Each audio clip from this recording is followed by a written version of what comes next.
The following podcast contains naughty language and ridiculous situations. Listener discretion is advised. Hi all, it's me Mars. And because it's my handsome boy, cuddle lump, snuggle boy, sweetie pie, Jakey-Poo's birthday, I want it to be special. I want it to be a special week, even though it's a few days early. So, because it is my snuggle boy, handsome pants, cuddle man, Jakey-Poo's birthday, I have got a relevant, current celebrity to read a poem written by one of Jakey-Poo's favorite poets for his birthday. So Jakey-Poo, for you right now, because you can't have a birthday without honoring humanity, my friend. So right now, here is Larry Fine. Dead I am the pool, spreading from the fool. Weekend what you need, nowhere as you bleed. Dead I am the rat, feast upon the cat. Tender is the fur, dying as you purr. Dig through the ditches and burn through the witches. I slam in the back of my Dragula. And welcome to Trick or Treat Radio.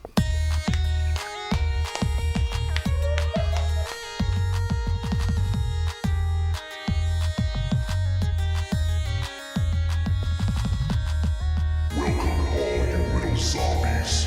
You're listening to Trick or Treat Radio, starring the Deadites.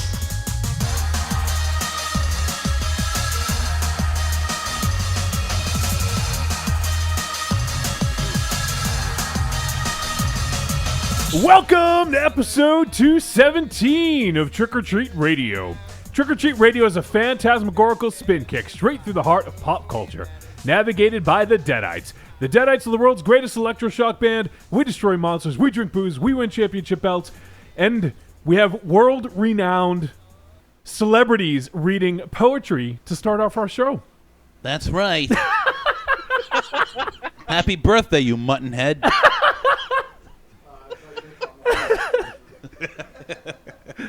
Normally I mute everything except for the person doing the intro, but I had to hear your reaction, Jakey-Poo. Oh boy, it's magical. It's a magic moment. It's all downhill from here. I promise. It took many weeks for us to put that together, just so you know. Your life has peaked just now. We definitely didn't come up with that whole bit just before we got you on Skype. Well, Larry's a pro, man. They don't call him One Take Larry for nothing. That's true. That was great. So just to get it right out of the way here, we are joined by our good buddies from the Cult of Muscle. He is Dynamo's spirit animal, and he is Seaweed Mommy's firstborn. We have CDR. Thanks for having me. Are you pooping? That was my Larry Fine grunt. That's good. Oh, my head. And we also are joined by the man who gets us going in the third, sometimes fourth hour of the show. By getting the adrenaline flowing, makes us yell, and we love him for it. It is the amazing Jakey-Poo. It's a pleasure to be back, guys. Dynamo. Yes, man. Have you did you hear about Zack Sabre Jr.? No. He sucks. Oh! I take back the birthday. Larry Fine's not cheap, you know. It's already there. You can't take it back. It's on record. And for those folks unaware, Dynamo has an unnatural man crush on a British wrestler named Zack Sabre Jr. Goro called it out on air the other day on the Elm Street Kids. I was pissed. He was like, What'd he say? He was, well, I made a comment about him being all lovey and mushy, and he was like, think about all the times that I have to listen to you say inappropriate things about Zack Sabre Jr. all day. That's true. And I was embarrassed. I was like, that's private boy talk. So I was really embarrassed. That's Bush League. Anything that's said in the little boys' room stays. Yep. In the little boys' room. I'm just watching a video of me rampaging through the halls with my shirt off right now. Yeah, that isn't the only thing that came off. Yeah, that's what you get for broadcasting live. Who do you think we are? Oh, we got to remember this is live, folks. Yeah, it's a good thing. It's a good thing we have a whole network. You're just fucking willy-nilly posting on Facebook. Yeah. Yeah. So we've already, if anyone's listened to the show before, you guys know we're good friends and big fans of Big fans of the boys on the air right now. But if people out there have not listened, you need to go check out The Cult of Muscle. You guys want to go ahead and let people know where they can find it?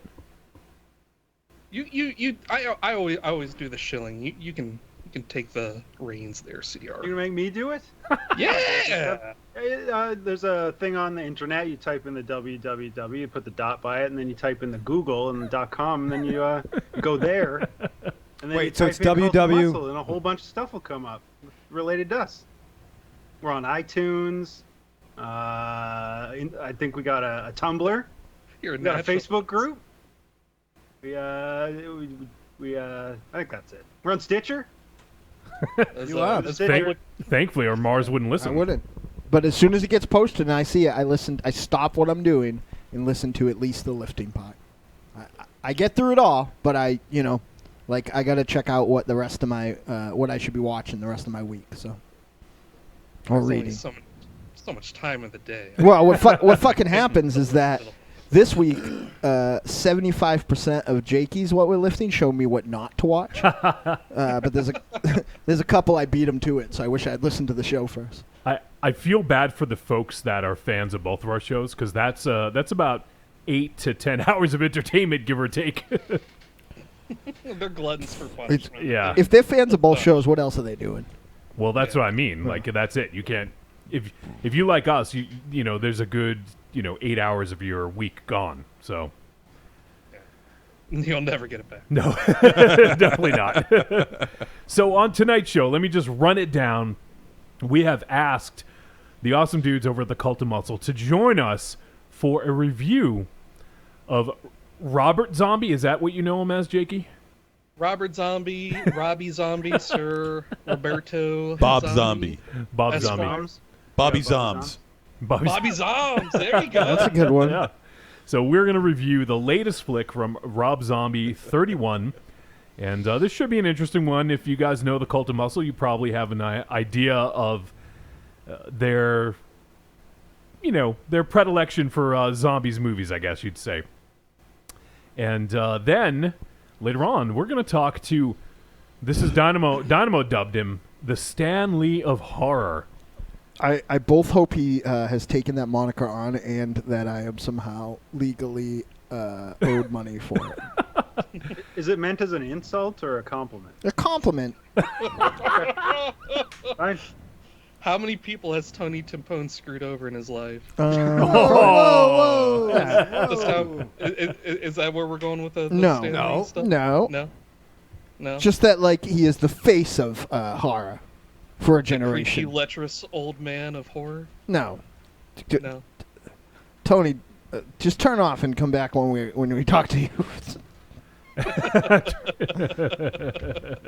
No, I see. My take on it is like when I think about Stan Lee, I think about Stan Lee from when I was growing up and didn't know any better, and how he like fucking ran Jack Kirby into terrible, awful poverty. And, Yeah, you don't think about Jack Kirby in a dungeon chained to a desk no, doing all the real work? no, because in my world, listen, Taking none of the credit, getting none of the babes. listen, he drew himself as the thing that made Jack Kirby immortal. It's payment enough. Next, you guys are gonna run down Bob Kane. He has like comic book Democrats. Well, if there was a comic book chat, I'm sure CDR would be involved in that one, Mars. Which is true. Yeah, maybe you can get that going. Although I don't read as many Someday. comics as I used to. Yeah. It would be like, I just read 36 issues of something. It was awful. That's how my comic binging has been going lately. What was awful? It was something that used to be, I caught up on, I'm not going to say it was awful, but I caught up on East of West. And like when I stopped reading it, I felt like it was winding down. Yeah. And then like I kind of looked and I had like a year and a half worth that I hadn't read yet. I'm like, what could possibly be transpiring in this book? Like, and it's really honestly like just spinning its wheels. I was by every book like imagine The Walking Dead, but a few beats slower. Ugh. Like right now, all the characters are supposed to be converging on each other, but there's a lot of like maps and other stuff showing how they're all going the wrong way. So it's like everyone is like the Ryoga of this world. Like they're just going in the totally fucking wrong direction. It's going to take a long time for this story that I felt like was winding up to end. And what else did another one that was a lot like that I finally gave up on is, and I fucking used to love it, was, it's not called Deadly Class. I love that one, but I can't even remember the name of it. It's about a school where they're trying to kill all the kids that are there. I'll remember it at some point, but like again, I thought it was done and it felt done, and then it's like, and now season 3. And as I'm reading it, I don't know who any of these people are anymore. I don't know what's going on. Like it's just not very like good. But because I don't have a lot of time to read, like I'll be like, I'm gonna read all of these that I have now. I'm gonna let it build up. Some good examples was The Punisher. I thought the new Punisher book was good. The new Daredevil book is pretty okay in the writing, but really nice in the art department. As I spoke about in the Cult of Muscle book, the Cult of Muscle show, the new Moon Knight is still fucking rotten, and it's when I read one issue of it, it feels like I've read 40. So, is it still the same ongoing from the one Warren Ellis started? No. Okay. No, it's Warren Ellis like went to great lengths to bring it back on the trail again from what people like Bendis messed it up. Yeah. And then whoever this, I forget who it is, but whoever this Stunad is went right back into fucking it all up again. He's in like some friggin' insane asylum that's like he thinks is Egypt, and now the story ended, and I'm like, all right, now we can get down to like some Moon Knight stories or do some interesting things. But now he woke up and he's in another dream-like world where he's an actor making movies about Moon Knight. And I was like, what? I was like, this comic is really trying to make me quit comics. What the fuck? Yep. The Avengers books right now, don't go to read those. So like every pretty much like that's been my big pile like comic. So it's gone back to DC being better. I don't know. I read a couple issues of Deathstroke, and that's pretty good. And I read a couple issues of the Blue Beetle comic out right now, and that's pretty good. But Nightwing, they somehow like was supposed to be a return to like classic Nightwing, but they made it more convoluted and brought him back. And he's still doing spy undercover shit. It's like Dick Grayson's alive, and now I'm a spy again. In the Teen Titans book, or Titans, which I was really excited about, it's just fucking been 3 issues of them sitting around and talking. We don't remember. Do you remember? I don't remember. Do you remember? Dick, do you remember? No. Donna, do you remember? I don't remember. Who made us not remember? Next issue, still don't remember. Anyone got a photo album? Yeah. And for anyone who wasn't here last week, the Teen Titans got their memory back and realized that they had forgotten about each other. Let's join in on them talking. God, do you remember? Do you remember Robbie? No. Do you remember there's a caveman? I don't remember caveman. All you do is shoot. Why is your name Speedy and your name's Kid Flash? You're not fast. You just shoot arrows. I don't remember. Who remembers? Like all comics fucking suck. That's what I'm saying. I haven't read them yet, but now I'm gonna pass. Yeah, pass. All right. I would honestly like if you could have made like I had a week's worth of reading, and other than Daredevil, I would have rather read Howard the Human. Oh, Jesus. You know what I want to do? I'm going to go ahead and introduce the folks here in this room, but I want to do a very abbreviated what you've been lifting. So I want everyone to think of one thing. I already did mine, so. Yeah, okay, so Dynamo did his. Think of one thing that you've been listening to, you've been reading, you've been watching, and then we'll go ahead and do that. We'll just blatantly steal from the Cult of Muscle Boys because It's a good show. yeah, because it's a good show. So let me go ahead and introduce everyone. I am Johnny Wolfenstein, the pencil pusher and producer of media for Trick or Treat Radio, the Deadites, and the Grand Guignol Network. We also have the immortal gunslinger, singer, lyricist. He's been working hard lately, working on those vocal cords. Yep. And one of the co-hosts of the Elm Street Kids Movie Club, Dynamo Mars. Zach Sabre is wicked handsome and talented. That's all. He looks like a pencil neck. No. And he's not even in the chat. No, it's not true. Where's Coop? Somebody get Coop on the line. We also have the vulgar guru of horror, star of Blood Pigs and Fetus, one-time contributor for Horror Hound magazine, and he was recently killed by Dynamo Mars in the latest Morbid Visions film. We also have Monster Zero. That's right. I'm Monster Zero, and you're not. And the world Thank collects, God. and the world sighs a collective sigh of relief. Yes. But now we're gonna go live. Yeah, he's gonna go, and that'd be super fucking What the meta hell? if you went live while we're live. Oh, he's gonna do it now. Just go live during your intro. Nah. We also have the chain smoking, hand kissing, baby shaking, lorazepam loving, former comic book reading nerd, and the official smoke machine for Castle Wolfenstein, Michael Ravenshadow. That's right, Johnny. And sometimes while recording shows on the Grand Guignol Network, I get pulled over near my house. Good thing you weren't drinking. That's a good thing. Yeah. No. Everything all right? Yeah, it all worked out. I was very close to the Shadowland Estates. I could have. It was the Raven Chateau. Oh, the Raven Chateau, Yeah. a.k.a., and I was pulled over. What the fuck? Jesus Christ. I was pulled over, though. It was because I had a headlight out, so it all They worked just out. weren't on. Well, hey, if you need to know how to change that on the on what is it called? What's your car again? Boba Jetta. No.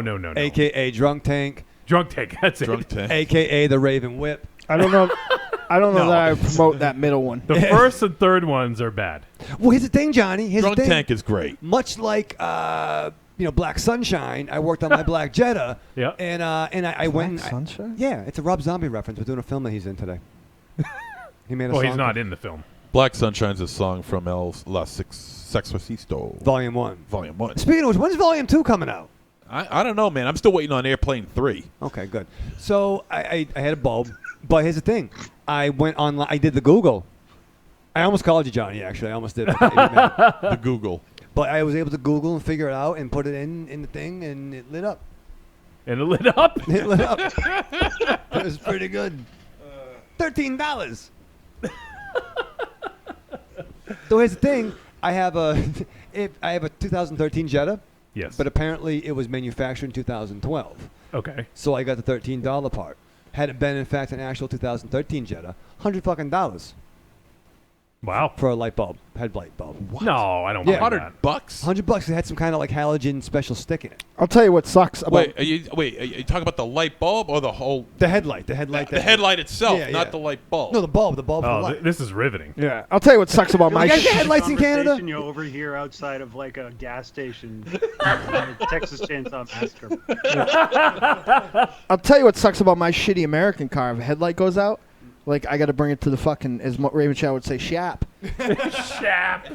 because they got to take the whole fucking front off. I've already said the headlight goes out. I gotta I'm gonna take wait. it to the garage. He's gonna drive it off a cliff. Yeah, well, 2 headlights go out at that thing. I'm just fucking leaving it wherever it is. Let someone else deal with it. I hate it. The thing's made out of plastic. I hate it. I hate my car. I love my Jeep. Great.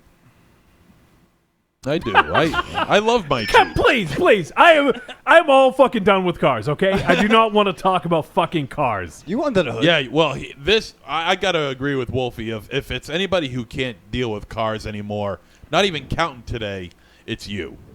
You're right. I do not play a fucking mechanic on television, nor would I ever fucking want to. Hey, I'm not even a nurse, so don't even tell me where we're going. This isn't the Red Cross. Yeah, right. You guys will all be sad to know I just found out on my primitive phone I could not go live. Fucking Red Cross, and I'm no nurse. There you are. You can't go live, Dynamo. Nope. That's sad. All right, so why don't we go ahead and do what you've been lifting? Why don't we let the boys set the tone here? So why don't we go ahead and Jakey-Poo, why don't you go ahead and set the tone? Well, just recently, after a couple-month-long odyssey, I finally got my Fist of the North Star complete collection from Yeah, I Amazon. saw that, dude. Yeah, it's for some reason, our boy Randy, he alerted all of us that it was on sale for like $25. And then it went out of print, or they ran out of stock or whatever, and it just kept getting pushed back and pushed back and pushed back. We're all in deep despair. And then just this week I got it, and I watched a couple episodes last night, and it's It's very anime in that there are precocious children doing cute things and making weird faces, but Chim Chim. Everyone is like 6'8" tall. All the bad guys have mohawks of varying colors.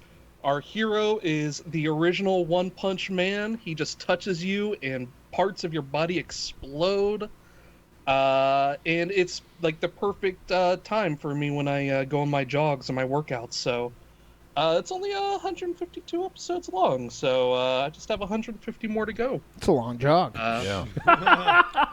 Well, I got a lot of weight to lose, so it seems appropriate. But yeah, I'm pumped. I feel bad for the people that would be interested in this and missed out on the deal because I think it like skyrocketed back up to $100 or something. Wow. And it's not like this is a primo package. This is like a giant plastic shell filled with what is it, 21 discs, and they're all like double stacked, folded in there. Like it's not like a premium package or anything like that. But regardless, I mean, I have a physical Bible of exploding burly muscle men.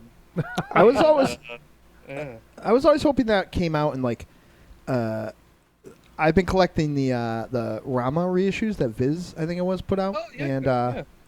And those are nice packaging, and it's not a lot. It's only like it's a season by season thing, but they it's a nice presentation, nice box, Blu-ray. Well, every series kind of gets to this point. I went to Best Buy a couple weeks ago, and they have Dexter, the like complete series, in the same sort of setup, just a giant plastic clammy shell, and the discs are just piled on top of each other. So,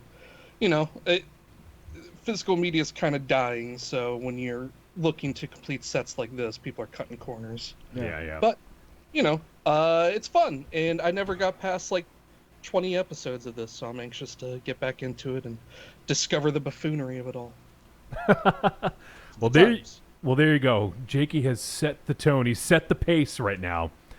Can CDR keep up the pace? I sure can. I watched something almost as violent as Fist of the North Star this week. We're not talking about 31 yet, CDR. No. I'm talking about Dennis the Menace from 1993. There you go. Or, as my girlfriend dubbed it, Martyrs for Children. That's the one where Walter Matthau, right?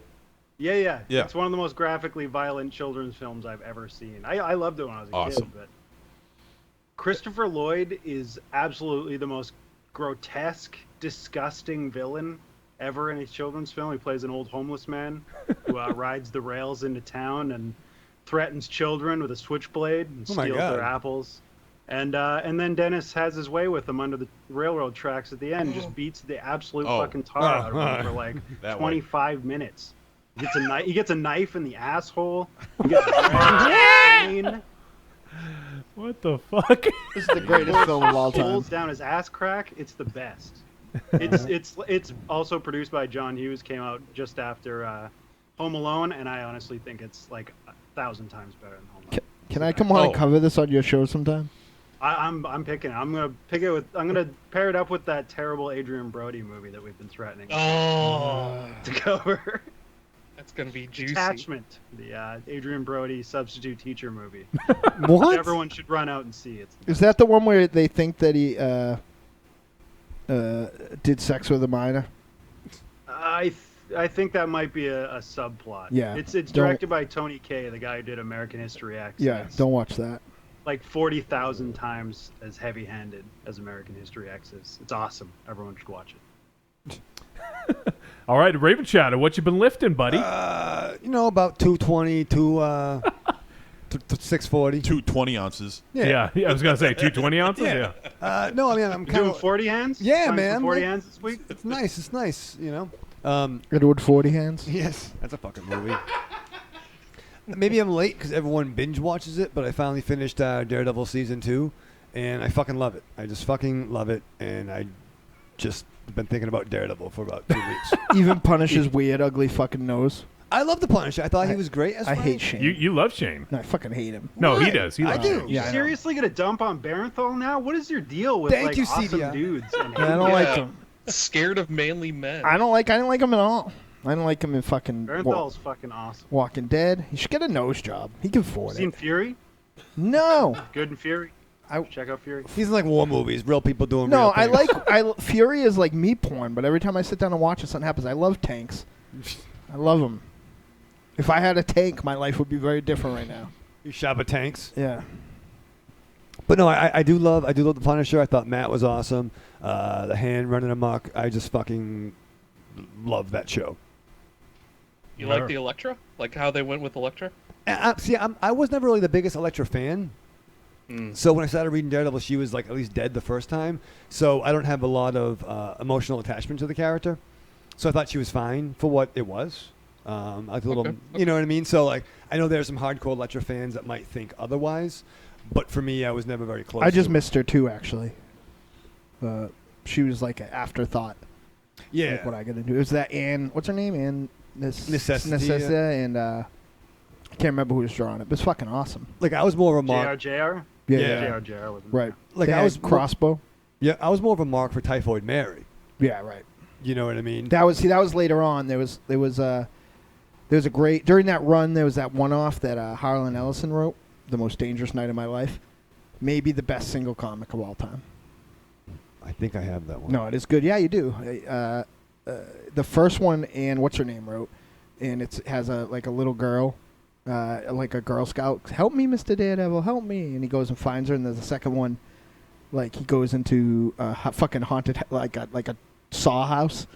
Okay. Like he goes in a trap door, like a welcome mat, falls in, and is in a shock tank. It's fucking intense. It's good. Yeah. All right, MZ, what you been lifting? Well, I'm gonna go back in the Wayback Machine, and I've been watching a lot of Headmasters Transformers. This is the Japanese Transformers series that came out after the series in the movie, Transformers the movie, and I just love it. The animation isn't up to par like Transformers in America, Which isn't very good. which I agree. But still, it has a certain cheesiness and a certain blockiness to it that I just really appreciate, and the storyline is much more complex. Now, MZ, are they all stern British principals? Is that why it's called Headmasters? No. There, say Ironhide, get back to class. Optimus Prime. No, actually, Optimus Prime dies again in this one. Again? Yeah, he dies again. Well, actually, the funny thing about Optimus Prime is that in every Only on this show can you hear the phrase. The funny thing about Optimus Prime is that in every incarnation of Transformers, be it Armada, Beast Wars, whatever, Prime, Optimus Prime has died in every single one of them. Because he's Transformers Jesus. Yeah. And then he has to come back and die for our Transformers. He's died like 25. He's died like 25 times. It's true, he come back. And but there's a whole bunch of other characters that die in this show Wow. too. So it doesn't hold back on the violence at all. And Well, death doesn't equal violence. No, rated R for robot violence. Yeah, I don't know that that's as violent. Like, oh no, it's more violent than the American version. is there oil and and fluid flying? No, that's a party. The Headmasters with the oil and the fluid. That's a fucking website. Yeah, I mean, let me see what characters die in this one. Oh, Fucking whoa, call me spoiler. Rodimus. Yeah, Spoiler alert! don't do Nobody's that. gonna watch it. No, Give don't me a do fucking that. break. Let's talk about the Headmaster thing I watched where the girl is going to flunk her class. Yeah. I'll send you guys a link for that one. Yeah. She's going to fail her class and just talk to the Headmaster spelled in caps. But anyway, it does involve the Headmaster series, and I'm saying Headmaster. Headmaster, and it's a good show. The music is great. The That's Monster Zero's club name. and it's just a really great show, and I love watching that more than the original series actually. So there. My name's the headmaster. I'll give you more than meets the eye. I'll give you more meat in your eye.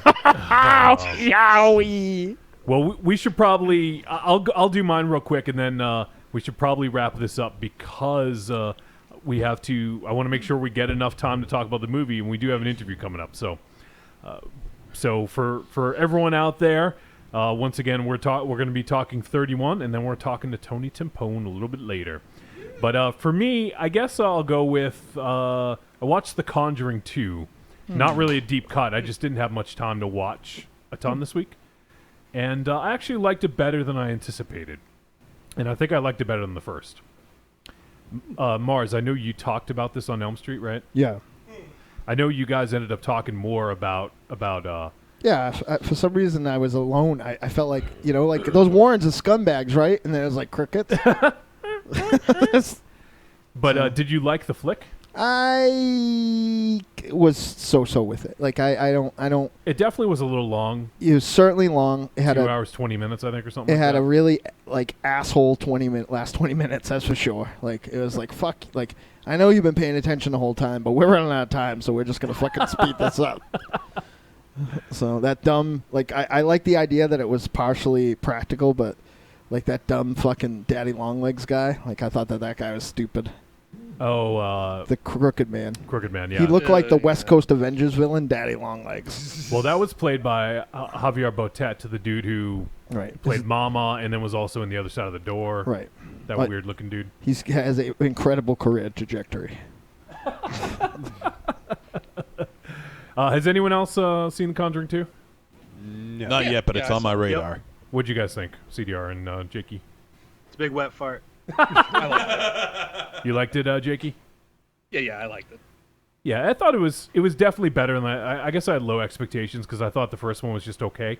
So maybe this one was a little bit better by comparison, but I thought it was mostly enjoyable. I thought it was actually, in the beginning, they start talking about Amityville. I thought they were actually going to do that. Yeah. Because I hadn't seen any trailers yeah. or didn't know anything about it. So I had to see that fucking movie twice because in the middle of it, Patsy made me leave the theater to send him a voicemail.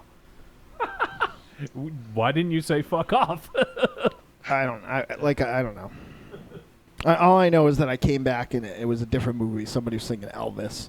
Like I never felt like I had a good grasp on the movie.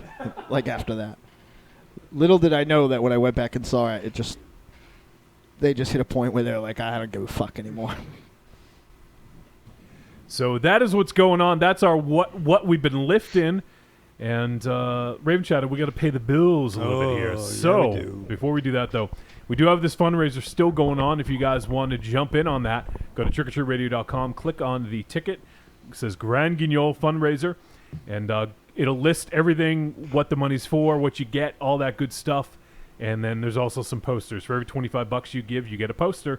And we're also going to we're working out the parameters of this, but we're talking about doing a VIP thing. Nothing's confirmed yet, Dynamo, right?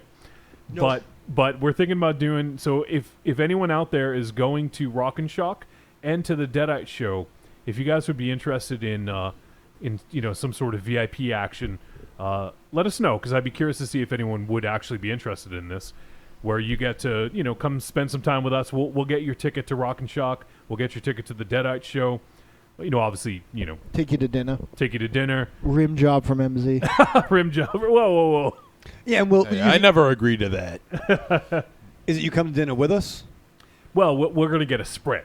Yeah. yeah. No, Raven Shadow will get a table. Yeah. Raven Shadow's going to miss it, though. Why? Because he's going to watch the thing while we're doing sound check. What thing? The table. The table that won't have any merch in it, because I guess we're going to take it with us. I'm not sure what's going to happen So there. hang on the table? No, he's not going to hang out the table. You are coming to fucking sound check. We need you there. I can't be the boss of those guys. What time's sound check? 7 p.m. Like same as the last 35 Deadite shows. Yeah, but I'm never there. So well, that's only because you're running late, not because you're not around the corner. Right. Yeah. This time I you got have no stuff to excuse. do. Yeah. Well, I guess that means you and I are going to be staying there for the rest Have of the a good show. time. All right, cool. Yeah, we'll get some All right, beers. yeah. I'll get some fucking peach tea for MZ. There we go. Get that what's that special famous bowl they got over there? I'm looking forward to that. Yeah, remember that? That's what you're missing out on, Jakey and CDR. Fuck the Deadites. Fuck Rock and Shock. The convention center has like an imitation KFC famous bowl. It's served by an imitation Batista. Yeah, and he looks like Batista. That shit's just about the best thing of all time. And for a con, it's fairly reasonable. It's like $6. It's true. And fake Batista shoots invisible machine guns after you buy it. It's fucking great. So in addition to that, we also take PayPal donations right on the front page of trickortreatradio.com if you want to go there. Hit the donate button. And then also we have a couple affiliate links. You can go ahead and click on the horror pack. We're actually going to be receiving a horror pack soon, Dynamo. I've confirmed. And we're going to do another crossover event where we get some other shows on the network. And we're going to do an unboxing video. Mm-hmm. And then we're also going to review some of the films that we get. So Horror Pack was kind enough to send us one of their packs, and we'll be talking about that a little bit more down the road. But look forward to that. If you guys want to receive 4 DVDs or Blu-rays every month right to your door, you can sign up for a Horror Pack subscription service. Just go ahead and click on the link through our page, and we'll get a tiny cut of that. Also, if you do shopping on Amazon, click on our link, once again, on trickortreatradio.com. Click on the Amazon logo. Everything you buy in that session gets attributed to us. Doesn't cost them any extra, Raven Shadow. But it helps keep the lights on. Absolutely. So, and we also have our friends over at XSplit. XSplit. They provide the awesome streaming service you see here. Or if you're watching the live show, if you're not watching the live show, you're missing out. Every Wednesday night from 9 p.m. till about 12:30 or 1 a.m. Eastern Standard Time, we are live in person. You can stare at Dynamo. Look at him while he takes notes on his phone. You can watch MZ as he watches porn on his phone. You can watch Raven Shadow as he struggles to even type a text. It's fucking hard, Johnny. Dear. And you can see my forehead as I try to run the show.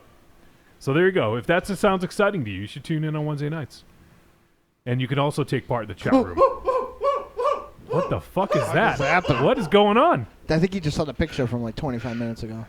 Guys got a message from Raven J. Yeah. Oh yeah, I didn't post it yet. I'll post it later. All right, cool. I can only imagine. It's amazing. That's your new profile photo. I gotta show you how to do that. I think it is. All right. So, having said that, I think we're ready to head to a break. So, if CDR and Jakey-Poo would hang tight, we're gonna go to a break, and we'll be back in just a couple minutes to talk about Rob Zombie's 31. Raven Shadow, what do you do? Strap on. Do you love a scary story? Do you love to dance? The Big Scary Monster Hunts at Midnight is a collection of dark songs about sex, love, death, revenge, and the end of the world. Brought to you by the world's greatest monster hunting electroshock band, the Deadites.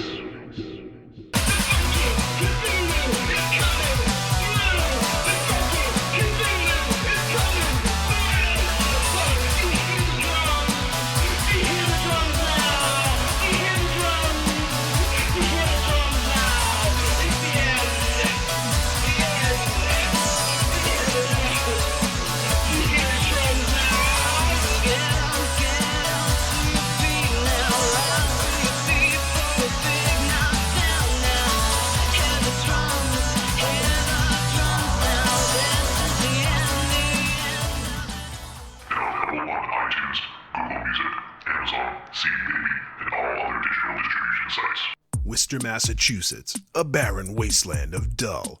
But in October, that changes forever. The 14th through the 16th, the Deadites will be in attendance at the Rock and Shock Horror Convention. Come hang out with the Deadites and the stars of Trick or Treat Radio all weekend long. But that's not all. On October 15th at the Cove Music Hall, the Deadites headline an all-star night of dance music and ghoulish getting down. Worcester will never be the same. I'm Alex West. And I'm Andrea Subasati, and we're from the Faculty of Horror podcast. And you're listening to Trick or Treat Radio. I'm Ruby Burble. What's up, y'all? It's me, the Yeti.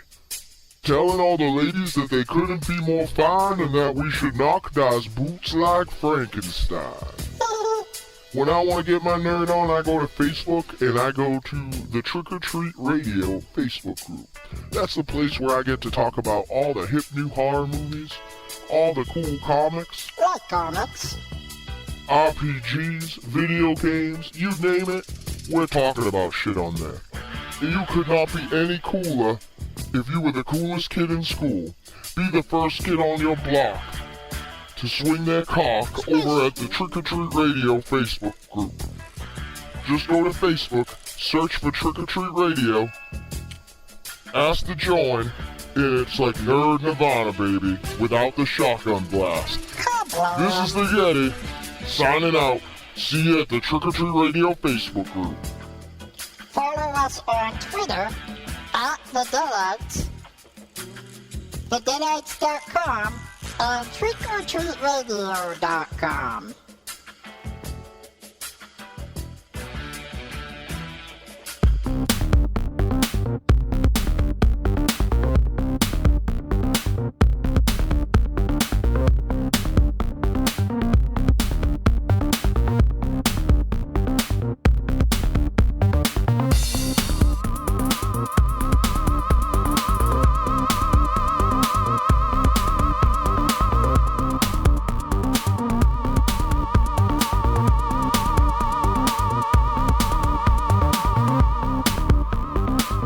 All right, we're back on Trick or Treat Radio. Raven J has sent out some. He's really outdone himself today. Sent out some more amazing characters. I feel like this is like what do we figure out? What's that called? The person who draws the courtroom sketcher. Courtroom artist, yeah. Courtroom artist, yeah. He's like our courtroom artist, basically. Pretty fucking awesome. So, yeah. We're going to talk about 31 right now. And it's amazing. I mean, this is like the only one of Raven Shadow. You'd think there'd be more by now of like actual courtroom sketches. Jesus. All right, so we're going to talk about 31. All right, the hell with you guys. This film is rated R. It is an hour and 42 minutes. It is a horror thriller. Horror thriller, MZ. It's an action-adventure comedy. It says horror thriller. What do you think about that? I try not to think. It weakens the nation. Wait, are there monsters in this movie? Not in the most entertainingly literal sense, but all right. So this flick was written and directed by Rob Zombie, and it stars Malcolm McDowell, Sherry Moon Zombie, Jeff Daniel Phillips, Lawrence Hilton Jacobs, Meg Foster, Kevin Jackson, Jane Carr, Judy Geeson, and Richard Brake. And the synopsis that I'm reading here on IMDb: 5 carnival workers are kidnapped and held hostage in an abandoned, hell-like compound where they're forced to participate in a violent game, the goal of which is to survive 12 hours against a gang of sadistic clowns. All right, so I don't even know where to fucking start here, but MZ. Yes. What do you think of Rob Zombie as a director? When I first heard that he was directing, I'm like, okay, well, this will be interesting. You know, it'll be in his style, and his style is very, very interesting. But I figured, you know, he'd direct maybe 1, maybe 2 films, and then he would go away and go back to music. Do you wish he had? Not at all. Okay. Not at all. I've I've been very pleased with his output. I mean, the only film that I really feel like I have questionable doubts on is Halloween 2. Now, have you seen the director's cut of Halloween 2? Yes. No, I have not. Okay, I haven't either. But then again, I haven't seen the director's cut of House of a Thousand Corpses either. You know, and there should be at some point. There should be. You know, at least we're hoping for. At least we're hoping for it. Robert Zombie, please. Bobby Zombs. Monster Zero thinks that you should put out a director's cut of House of a Thousand Corpses. I don't give a fuck what anybody says. Wow, I didn't know we had Rob Zombie on the line, Wow. too. Yeah. If I didn't know any better, I'd swear he was here. So, MZ, you do generally like his films, except for that one misstep. Yes. All right. Raven Shadow, Yes. what's your impression of Rob Zombie as a director? I like him. Because I'm asking because I think it's important for this film. Yes. So I'm going to go around. I want to Yeah. kind of see what everyone thinks. I like Rob Zombie a lot. Well, you like his brother Spider a little bit better. I love fucking Spider. He should fucking make movies. With spaceships. Be fucking excellent. Had him and Nosferatu be in a spaceship. Did I ever tell you the story that of how Spider sat next to me at a Tori Amos concert? Really? Yeah, we got moved to the VIP section, and it was me and my special lady friend and Spider. That's cool. I was actually. They opened up for. There's a reason he wears those goggles, by the way, Right. on the top of his head, and it's the same reason I used to wear those goggles on the top of my head. But yeah, the 90s were a long time ago. Yeah. I actually met him. He opened up for Danzig and the Electric Hellfire Club. Electric Hellfire Club. They opened. And Didn't they open for us? They opened, Yes, they opened Deadites, yes. yeah. And I was talking to Spider, and then a drunk girl staggered through, broke up our circle, and she landed on my crotch, and it was a pretty cool show. So what do you think about Rob Zombie as a director? He makes movies? Boy, your transitioning skills are pretty amazing. Why don't you fucking go live? All right?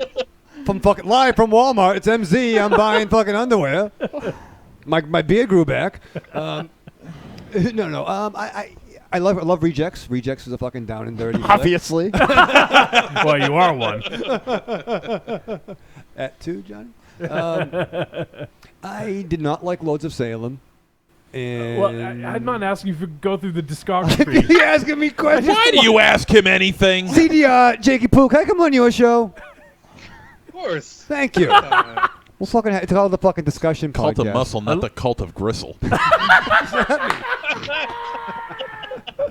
don't even know what that means, but it's hilarious. Fucking Walt Whitman stand aside. I mean, Sean, what, who was he? Who was the guy? I don't know. He's fine. All right, he's I like fine. him. I like him.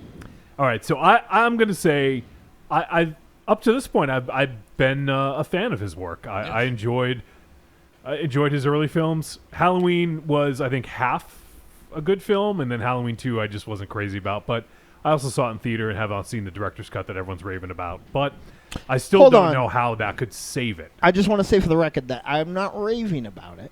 Yeah. I just think that it's different and more enjoyable.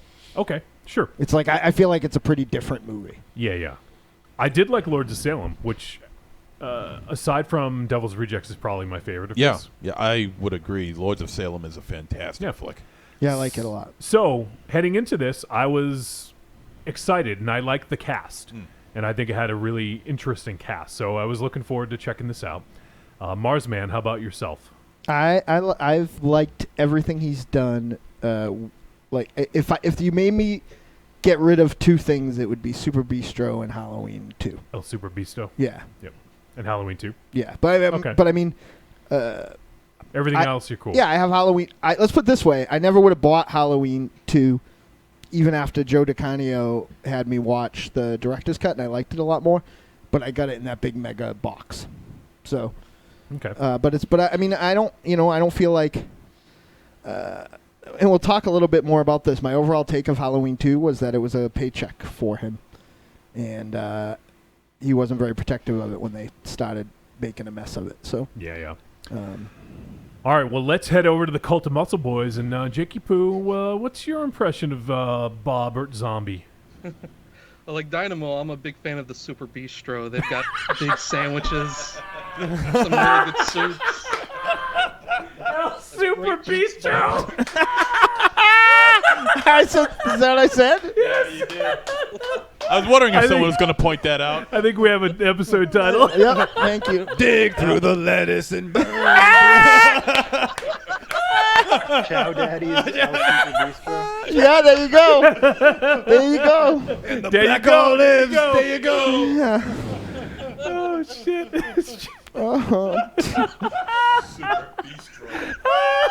Dig through the lettuce and eat what they let us. I have to say that I had just about the best parody song of all time written for this week, and then I thought I wasn't going to have my microphone, so I didn't start it. But now that the microphone's going to stay where it is for a while, MC Foamy Fresh will be making its debut next week. But I don't know that it will be anywhere near as good as Burn Through the Lettuce.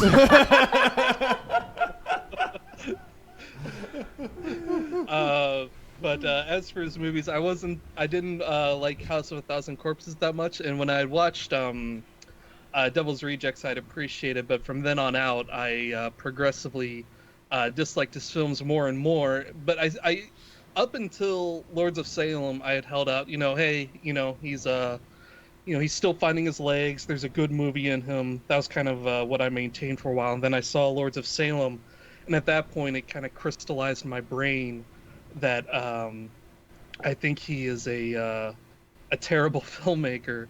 And now we're at this one. So to say my expectations were low is a bit of an understatement. But, I did not come into this hoping and wanting to hate it and sharpening my knives or shit like that. My reaction to this movie is definitely organic. I don't really get off on, being a contrarian or a pissy pants or a pillow pants or any of the pants. Or as Rob or Zombie, your pillow face. as Rob Zombie would probably say, contrarian. Yes, exactly. I thought we were going to go through the whole fucking running time, but nope. You snuck it in. we had an over-under on how many jokes there were going to be in the movie. Like, lead up, punchline, blah, blah, blah. And then we quickly pivoted towards how many times is he going to describe orifices or cunts. But regardless, I'm not a fan of Rob Zombie's cinematic work. All right, CDR. I think he's an absolute powerhouse. He's edgy, subversive. He really gets to the guts and kicks you in the nuts. Voice of a He's generation. a master. He's a modern day Fritz Lang. That's right. He's a modern day Groucho Marx. Or does he like Zappo or whatever the other one? I'll walk to British Columbia. Like, don't say bad things about Groucho Marx. I don't like him. I don't like him one bit. All right, so there's I wanted to start it out with that because just want to get everyone sort of take the temperature on how they feel. That's why I had MZ bend over, lubed it up a little bit for him, take everyone's temperature. But now we know. So, MZ, I'm going to start with you. Yes. What did you think of this fucking flick? Okay, well, you know what? The first opening scene. Where he says, "Hello, I'm Doomhead." Yes, we have Richard Brake playing Doomhead. Yeah. And he's talking to the camera, who in turn is actually talking to one of his victims, and for maybe couple of minutes, straight, no cuts, and I think it's riveting, and I think it's absolutely it engrosses me into the film. It brings me into this little world that Rob Zombie has created for us. And then after that, the movie takes a wicked nosedive. Well, I think them particularly that, like, I like Rob Zombie's dialogue generally, but I feel like this is almost like if you did a college humor parody of Rob Zombie dialogue. Yeah, it would be this van ride. Oh, I would agree. I would absolutely agree. This comes across more of a parody of a. This comes across more of a parody of a Rob Zombie film than anything else. Raven J keeps sending us more photos. Who is that with Nosferatu? It's Spider from Power Man 5000. Oh yeah. Are you ready to go, Nosferatu? Holy shit! And there's Batista with famous balls.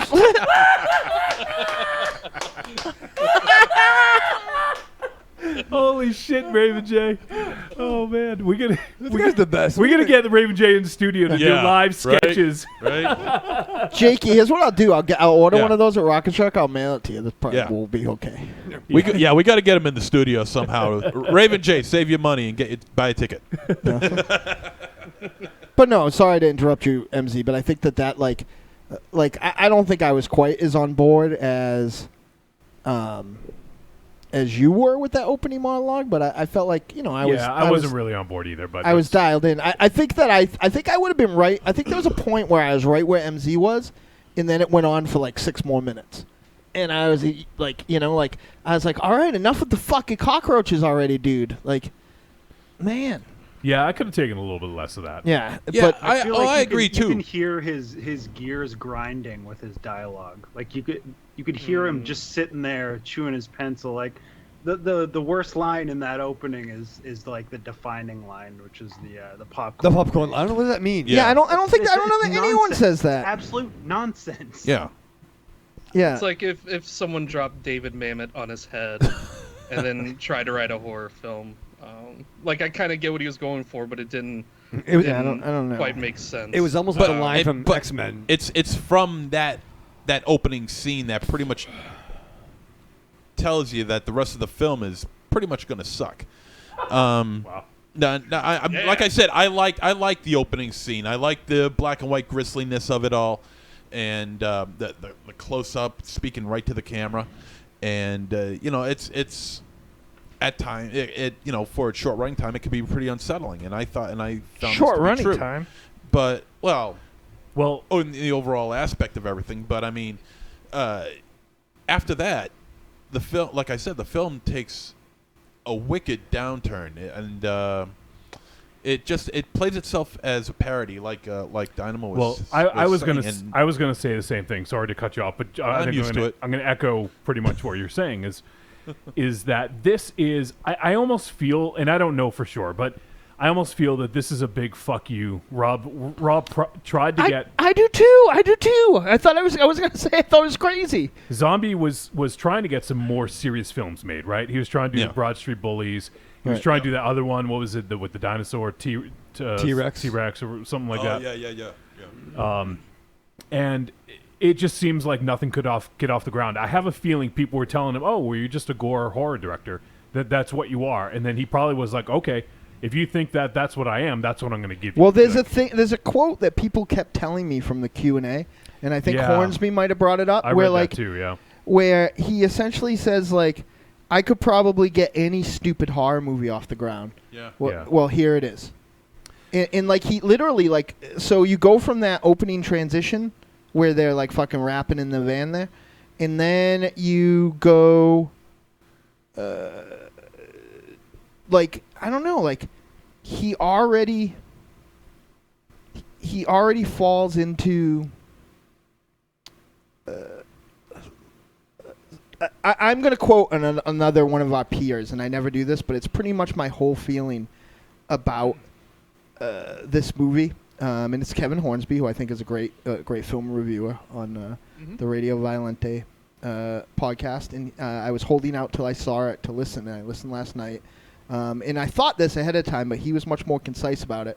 Zombie is known for being referential. In this film, he is referential to himself, which is really weird and really lazy. So well, I brought that up when we were watching it. There's that one scene where the main bad guy is fucking Ginger Lynn, and it's like directly taken from Devil's Rejects. Yeah, it's the same scene. Yeah, with Sid Haig. Yeah, right. And then when you get that scene, like, so he'd bring me in and I'd be like, see, this is what I love about him. Like, we have this shared, like, aesthetic. So he brings in the people that are dressed like the old-timey Poverty Row style, like, prison Keystone Cop garb. And then he instantly starts doing that, like, flash still... the still photography. Freeze frame. But, like, with the iPad-y swipe transitions, and like it's just like this is so Like, you did this movie already. Shaky cam during poorly choreographed fights. You did this movie already. You did it already. Yeah. Like I liked when you did this in House of a Thousand Corpses. I liked that. Like, I hadn't seen that before. Yeah. But now I've seen you did that. And then after that, it became another 70 minutes of him, like, this wasn't even like a really good jacked up Rob Zombie's greatest hits. This was like a poorly sounding soundboard live 20th Century Masters, like Rob Zombie's like greatest hits. This was I feel like just every one of his villains is Chop Top. Yes. Over and over. And Exactly. Yeah, that's weird. It's like Now you're exactly right.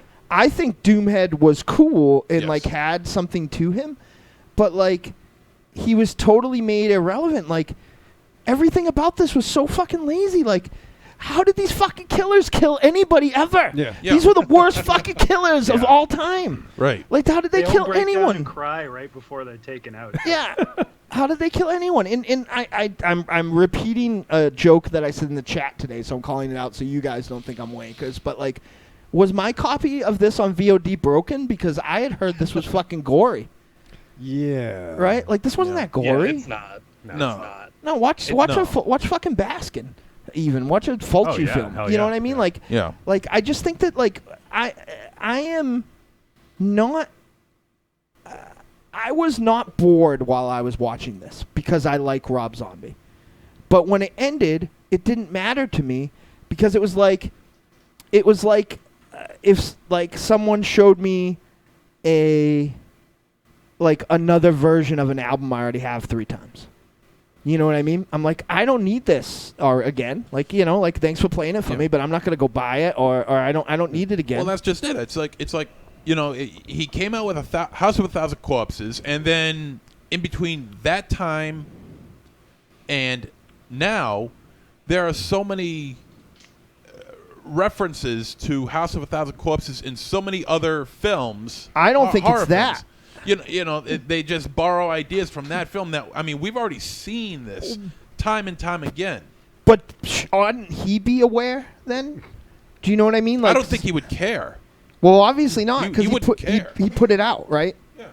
Like he put it out. Like I didn't have like a violent like hatred for this or wasn't like because I like again I overall like his aesthetic, but like I got to the end of it and I was like I feel like this wasn't like Bruce Campbell coming back and doing that ass show. Are you guys following me? Like this wasn't like you guys fucking want it, we're gonna give it to you. This is like whatever. Like I again I'm a huge fan. I've seen him double-digit amount of times play live. I like his comics. I enjoy a lot of other things he did. But when I felt in this, and it's ironic because I said the same thing pretty much about his last album. I feel like he was like he's got a baseline now, and he's like, well, this is like it's almost like his fan base is like, you know, like Juggalos or something. He's like, well, this is exactly what they want. I don't have to give them any more or less. It felt like a Kickstarter film and not a good. This is what I've always wanted to make. Like that was sort of his pitch originally was, you know, this is going to be funded by you, so you're going to get the movie that you want, and so on and so forth, and like how like, you know, this is the only way that this kind of movie can get made. It more felt like he needed work. You know, he needed something to do, maybe to make money for the next thing that he's actually passionate about. It feels like if Metallica today decided, well, shit, we're going to listen to Kill 'Em All, Ride the Lightning Master Puppets, and try to do that now. But, like, just go through the motions, be self-referential, and just kind of... This movie, I have major issues with his aesthetic overall, just all throughout his career, but everything in this movie struck me as lazy. Do you think this should have been was supposed to be a contract film? No, he went out and he made it himself. He made it himself. This was crowd-funded, and it's just a matter of like I'm just really surprised. Like I'm surprised. So people usually love his films or hate his films, and I'm really surprised that I guess I could see somebody hating it, but I feel like that takes more effort than he put into it. And as far as like the folks that are loving it, like with no disrespect intended, like I would love someone to explain to me why, because the support for this has been, if you don't like Rob Zombie, why would you watch this movie? And if you don't, which I take, I don't agree with that philosophy. And if you don't, this is for Rob Zombie fans, so like you won't necessarily understand it. But that's me, right? Mm-hmm. Like that's me. Like he's one of the people who in 2000 in whatever, or 1996, when he went on his own and started doing wrestling music and started putting like comics out and stuff like that and toys and everything else, I was like, you know what? That's what I want to do. Like that's, like I had hit a point in my life when I was confused and things had gone bad, and not like he was like his music was an inspiration, but I want to write comics, I'm going to write comics. I want to do this, I'm going to do this. It was like he wasn't going to be just a thing, and that was very inspiring for me. I am that fan. So I am supposedly that target audience. And I'm disappointed. Like, I'm disappointed because I felt like, as opposed to taking the money that people gave, which I wasn't one of them, but I would have. Generally, anyone who knows me knows that this is a project I would have supported if I wasn't going through my own shit right now. I feel like, as opposed to taking the fans' money and giving us something that was like a feast for our eyes and senses, I felt like he took this movie, he budgeted out what he could do, he wrote it around that, he figured it out, he got a bunch of people that he were in his price range, because these weren't even like the people he generally works with, you know what I mean? So It's not like he just went out and rounded up his friends or whatever else, and he kind of just did, oh, they like that, people always tell me about this, I'll have a clown, fucking Ginger Lynn again, and I'll have this, and all the stuff that is new to it, all the action beats. Like, I'll admit, everyone told me that I was gonna hate that chainsaw thing. I'm assuming that's what they meant, because I'm well known for how I like my action, But for fuck's sake, like, that was just like, I didn't hate it. I didn't hate anything in this movie, but that was a fucking boring fight scene. Yeah, that was all the fight scenes were boring. That was literally two people.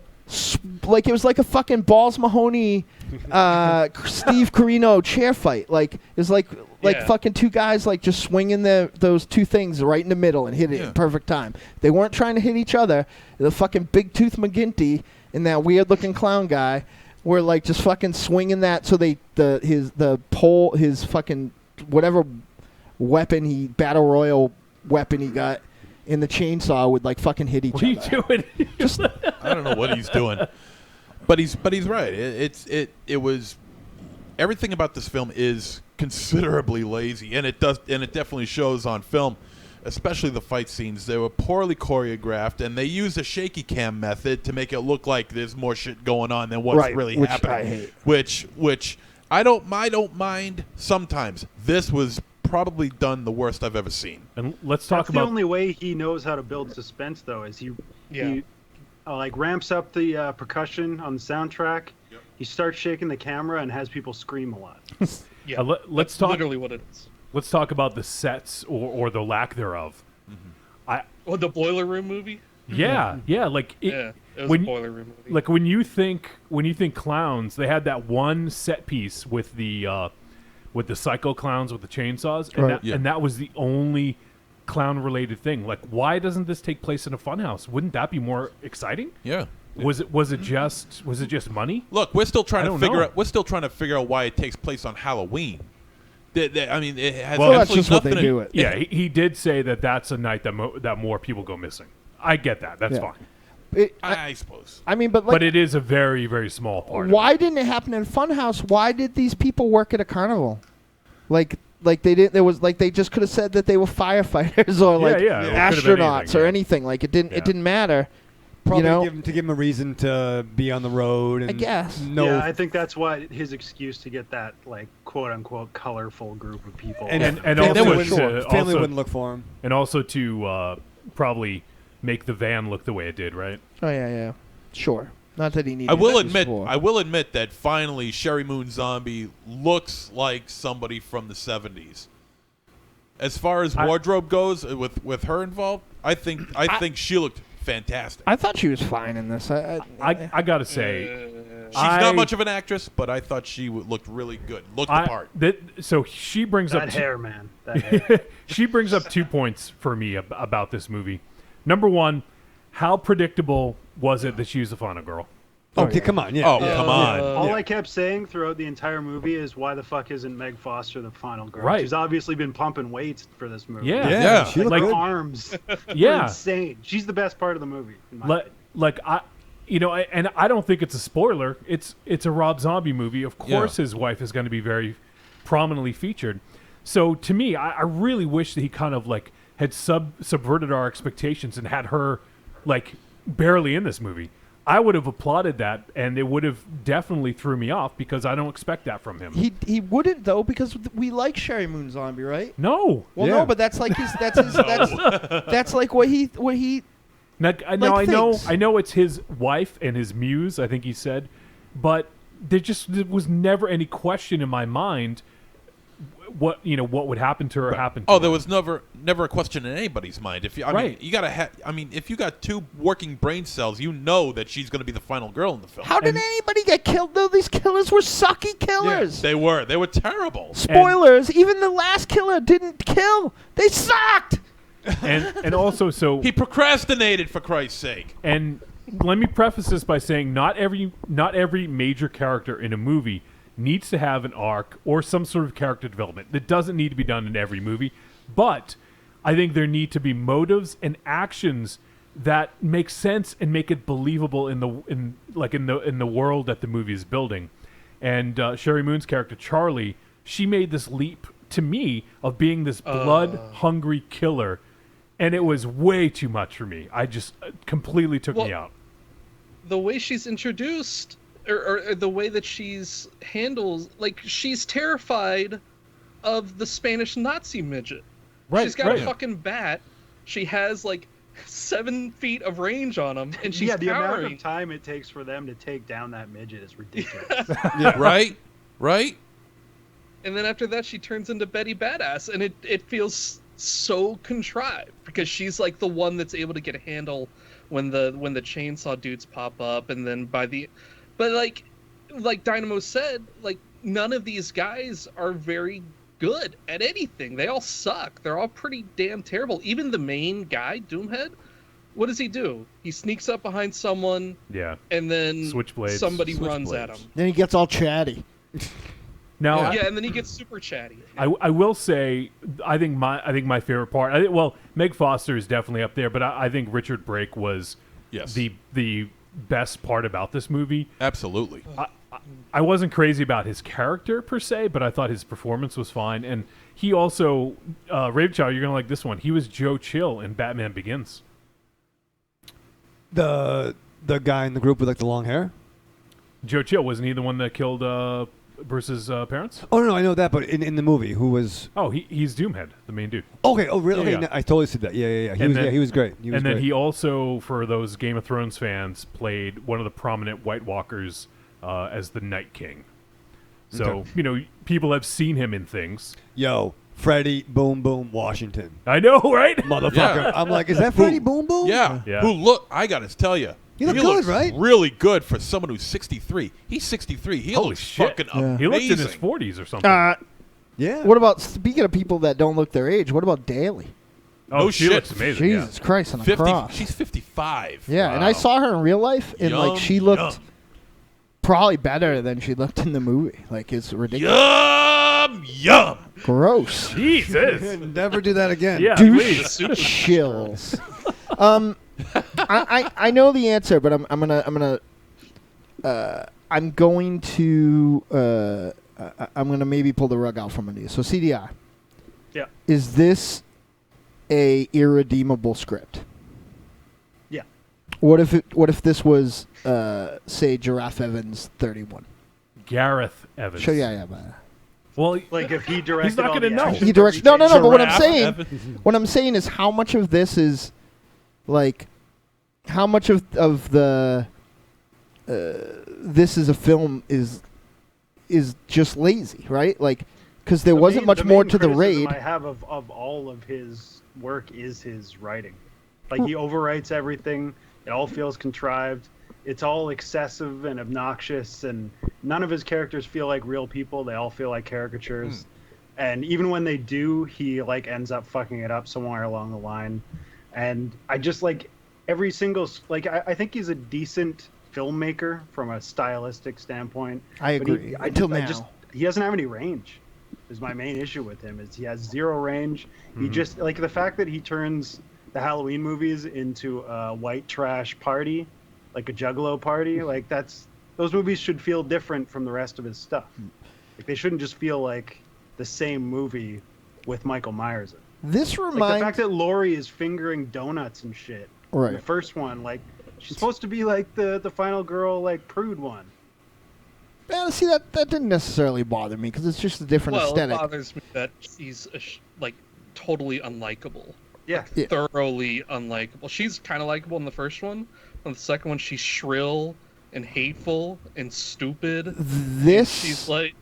She's like the most like cringeworthy stereotype of a goth girl. Like she goes through a traumatic experience and then fucks up Brad Dourif's bathroom badly by graffitiing it to shit. Yeah. Puts a giant portrait of Charles Manson on the wall. Right. It's silly. See, again, I always worry that I'm going to lose people that I have a weird eye that no one else, and I'm wrong. But, something about this reminded me of, and I'm trying to think, it wasn't Planet of the Apes, but there was a point where Burton hit this point, I felt like, and he was just doing the shit that everybody thought he should do. And, this reminded me of kind of later Burton in the sense where I was this is this is what you get, this is what you want, this is what you get. But I mean, Rob Zombie's been making Texas Chainsaw Massacre 2 since his first movie. Yeah, there's definitely they're all tonally the same. I don't know. Well, I don't see. There is Texas Chainsaw Massacre in this film. There's Rocky Horror in this film. Well, that's because all that stuff was in his first movie, and I think that his first movie. But I don't think I think that is his fallback. But I've always said though it doesn't go so far that it's not a Rob Zombie movie anymore. I think Devil's Rejects veers off the course. I think that Lords of Salem veers off the course. But I feel like he kind of hits a point where he just does the house show movie to put it in wrestling terms. You know what I mean? Every single one of his movies has a scene with multiple villain characters surrounding an innocent person and laughing in their faces and taunting them. It's like he's making the dinner scene from the end of the Texas Chainsaw movies, peppering that shit throughout every single one of his movies. Yeah. And he also has there's always a scene with someone who gets cranked in the head and then goes into seizure mode, just like the fucking hammer kill in the first Texas Chainsaw. I get that he's he wears his influences on his sleeve and everything, but it just feels like he's going through the motions with every movie. It feels very forced. I think the important thing to mention here, though, and maybe I'm defending him already again, is that this is not I think even you guys that don't like him have to be able to see that this is even subpar by his standards. That this is even not even. It feels not even his best worst effort. I guess I'm saying from your point of view, I guess his best worst effort. I agree. I think this is probably his worst looking movie, just from a stylistic standpoint. Because even his last three films were sharp looking movies. They were interesting looking movies. But the sins, so to speak, that have been there since the beginning are still very prevalent here, and they still factored into why I didn't like it. But this one, it did feel phoned in. Mm-hmm. I found the quote from that Fathom events. So, and it's I don't know if this is the exact quote. It's somebody remembering what he said. So, it says literally the first question that was asked during the Fathom events interview was what inspired the film, and he straight up said it's a stupid idea people will pay to see. Oh, sold. Yeah. Good, thanks. Yeah, but you know what? That philosophy has been going on in horror films for a long time. I agree. I agree. A lot of our favorite horror films were cash grabs by producers who just grabbed, an eager film student or whatever. But the big difference is, since the word go, Rob Zombie is a very personal filmmaker. He makes Rob Zombie movies. He's very passionate about what he does. They're very influenced by him. They are him, for better or worse. Mm-hmm. And when you take a guy whose only gear is, being guided by your personal sort of proclivities and your emotion and your drive, when you do that and you phone it in, it feels that much worse. Because then at that point he's not trying to thrill people. He's not trying to do anything really. He's just I mean, anytime you have someone who does everything very, very personal and then just suddenly stops, I mean, it's going to feel very discordant. Yeah, in this, I really came in wanting to like it too. Like, I was looking forward to seeing it, hoping he would take a step forward. But really, it just seems like he definitely took a step back. Yeah. And I remember we had a conversation about him before. I don't remember when this was, if it was when we talked about Lords of Salem. But I remember saying that I really want to see him direct someone else's script. And now, more so than ever, because this, I think it really suffered having, I just felt it was almost too much. It was like him doing a cover of Rob Zombie, Yeah, you mentioned him wanting to do the hockey movie. We were actually talking about that as we were watching it. Yeah. And the fact that, like, I already know what that movie is in my head, and it's basically just a grungier, shittier version of Slapshot. The dialogue's going to be his they all dialogue. Talk the same. Yeah, they're all going to talk the same. It's going to be like he's going to take all the things that he thinks he likes about Slapshot, which is the like, gross humor and stuff, or like, the blue language and all that stuff, and he's just going to make everyone dress like extra 70s, and that's the movie. I mean, I always defend his dialogue, and I always will, because I feel like he's doing something interesting. I don't think it always works, because I think the actors There's are a bad. scene in every one of his movies with two people just screaming "fuck you" in each other's face for like a minute. Well, like I said, I don't think it always works, but like I think he's doing more of like a like I think he's adding on like modern colloquialisms in it, obviously, but I feel like he's trying to do like a metered, and he's failing sometimes and he's succeeding sometimes, in my opinion. Like a like almost like a Marx Brothery or Howard Hawksy, like metered, like old school, like not realistic dialogue. Like I don't feel like he's aiming to create real worlds. I feel like he's creating these weird cartoony Rob Zombie worlds. But again, this one was just the fucking not a good version of it. I have a limit to how many limericks and sing-songy moments and 70s catchphrases and stuff like that. It's very I mean, hey, if you dig it, you dig it. You don't have to feel like you need to defend yourself or anything. But when I watch his movies, it's horrifying to listen to. It's just the most cringeworthy. The worst moment in this particular movie is Meg Foster on that couch with the fucky sucky. Oh, that made me queasy. Yeah, that was a little bad. I felt bad for her having to do that. Juicy, money. Oh yeah. Oh, that just. He somehow topped the Chinese Japanese thing. Right. Yeah. Oh, I wouldn't feel bad for her. It's not like everybody's knocking down Meg Foster's door in 2016. Roddy Piper dying pretty much killed her. They live two fantasies. So. Well, one other thing. They're still living. Still alive. One other thing is that it seemed like this. They live, but I don't. You jerk. That's a good one. It's son of a bitch. That's a good one. Fucker. Yeah, that's bad. Put that on the highlights. I was going to say that I know a lot of his dialogue and a lot of his jokes are lowest common denominator in a lot of his films, but this one like took it to a new fucking low. Like, it seemed like every encounter with the clowns was tried to outdo itself in vulgarity, and make sex jokes whenever possible. Like it just was too much. Like it just was like, dude, you're trying too fucking hard. Did that bug anyone else? No, you're right. It was very forced. It felt very forced. I'm just sick of fucking evil clowns. Really, I'm just done. Well, I don't care about that. I think they weren't really clowny per stupid. se. Yeah. It seemed like where were the other two? I wish they showed up. They could have been interesting. Didn't they mention 2 other guys? They were like, "Oh, we should get so and so." Yeah. He'd be too crazy. Now, one thing that brings up a good point. I actually liked the Aristocrats, and would have loved to seen like a little bit more about them. I think. Yeah, it was interesting. I mean, I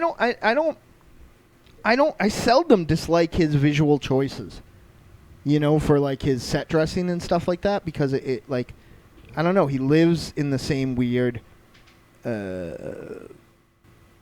shut-in world that I live in. Well, here's the thing, Dynamo. We've seen him live.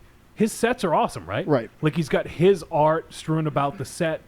Why didn't he fucking use some of his art? It would have been perfect in this. Because he took all that Kickstarter money and bought a fucking refrigerator.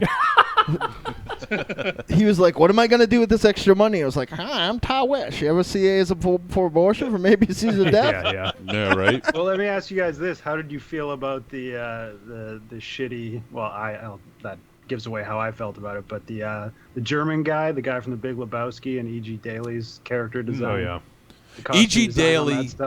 E.G. Daly's character, when she showed up in the beginning, it's like it's already telegraphed. You already know what's going to happen. Oh, yeah. You know, there's no secret. When she finally came out the second time around, she was so underutilized in poor lighting. I was expecting something a little bit more sexy, you know, and then turn on the gore, and they never did it. And the shitty, goddamn fucking strobe light effect with the fan behind. Could you believe she killed anyone though ever? No, she's 5'2", for God's sake. But it's not even that. Like, it's the guy's dying on the ground. Yeah. And she still doesn't fucking kill him. Like this is like the most chit-chatty whorehouse in Texas. Yeah. Like, yeah, really. It's like the final boss in any movie you could think of that reveals his big plan before he kills off the final person, and then just doesn't do it. You know. I think I scared my special lady friend at one point. Like one of these kill setups, like I just was finally like, shut up. Shut up! like honestly, like, and it's not even like he even films it in a fuck you way because somebody's fucking monologuing, and you see Sherry Moon walking up behind him to bop him on the Jergen. Like it's not even like it's suspenseful or anything, or like it's just like he's like, oh, I'm the German one now. Kill me too. Well, we have to wrap this up because we do have to talk to Tony Timpone shortly. So, I hope he doesn't like this. I hope. Is there anything else anyone needs to say before we get to the verdict? I feel bad. I talked and didn't let the Cult of Muscle guys talk, and they're the smart ones. They are the smart ones. I think Richard Brake is the most interesting guy in the movie, but I think, and this is endemic of all of Rob Zombie's work, he's, as I mentioned when CDR and I watched it, he's the Rob Liefeld of horror films by just over-designing everything. You know, if there's a room filled with a bunch of shit and a bunch of spooky stuff, throw in strobe lights. Do you have a creepy aristocratic bad guys? Well, make their makeup ugly and shit like that. Like, it's always so over-designed. And when you get to Richard Brake, you have this guy who has a tremendous presence. He's got a great look to him. He's very menacing, very naturally menacing. Mm-hmm. Yeah. But he talks too fucking much. Yeah. Yep. And me personally, like, I don't think he's up to the, well, I don't know, because I think the dialogue's pretty bad, but I think any sort of menace from him is completely undercut by the fact that he's a fucking chatty Cathy. It's the difference between Billy Drago in The Untouchables as the guy in the white suit with the carnation, and Billy Drago acting a fool in Mike's Imprint, overacting like a maniac and, you know, embarrassing himself. And in this, all of the natural, innate things that Richard Brake brings to the table, it's not accentuated. It's just part of the cacophony of Zombie's aesthetic. And he's the most interesting and scary looking guy in the movie, but is he interesting or scary? No, but he should be. Yeah. You know, and all he has to do is shut the fuck up and maybe become a better killer. You know, and not have that dumbass ending. For some reason, Yeah, some reason, I felt that his character kind of broke up a little bit when he started smoking the cigar. I don't know why, but for some reason, I just feel like him smoking the cigar. But he did that in the first scene. No, I know that. I know. I just feel like, you know, him smoking the cigar kind of took me out of the. That's what took you out. I feel like his character summarizes Rob Zombie himself perfectly. He's all self-satisfaction and no delivery. I'm gonna say something crass right now, but like, I feel like Sherry Moon must never give up the ass because Rob Zombie talks about it a fucking lot in his movies. Like all he talks about, like somebody's fucking somebody in the ass, or somebody's gonna fuck somebody in the ass. But like he's like there's this like weird, like repression that is always there that I think is like, I find to a degree like charming and channeling your inner 15-year-old in the like watching his films, but in this one, like maybe it's because there's nothing to fall back on, but it really just came up as like you know, bad guys would probably talk about fucking in the ass a lot. Yeah, it was too much. And all right, well, we need to go to a verdict because we have to get to the interview in a few minutes. Trick or treat, baby. I wonder if people would say you're a trick or a treat. Trick or treat, motherfucker. All right, almost screwed that up for the video, folks. All right, so verdict time. Why don't we bookend this with the Cult of Muscle guys? So let's get Jakey-Poo's verdict.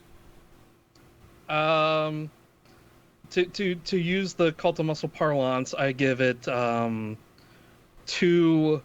defecating black men out of 10.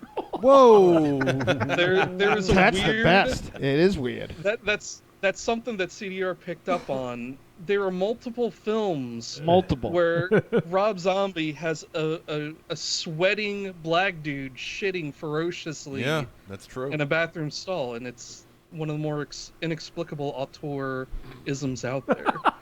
Yeah, he's right. But it's subtext. Yeah, yeah, exactly. It's a trick, you know. It's I genuinely just his aesthetic does nothing for me, and so that's always, and because of the fact that he's such a personal filmmaker and he's going to, you know, rely on that, you know, it's always going to be a disadvantage when I walk into it. But this one, it really did feel poor, you know, like there are no visceral thrills to speak of, like the actual kills. None of the kills were particularly interesting, save like maybe one of the chainsaw guys. There was no moments of suspense. There's no like there was very little genre joy defined in this thing. It just felt like it was just sitting there. It was just laying there, you know.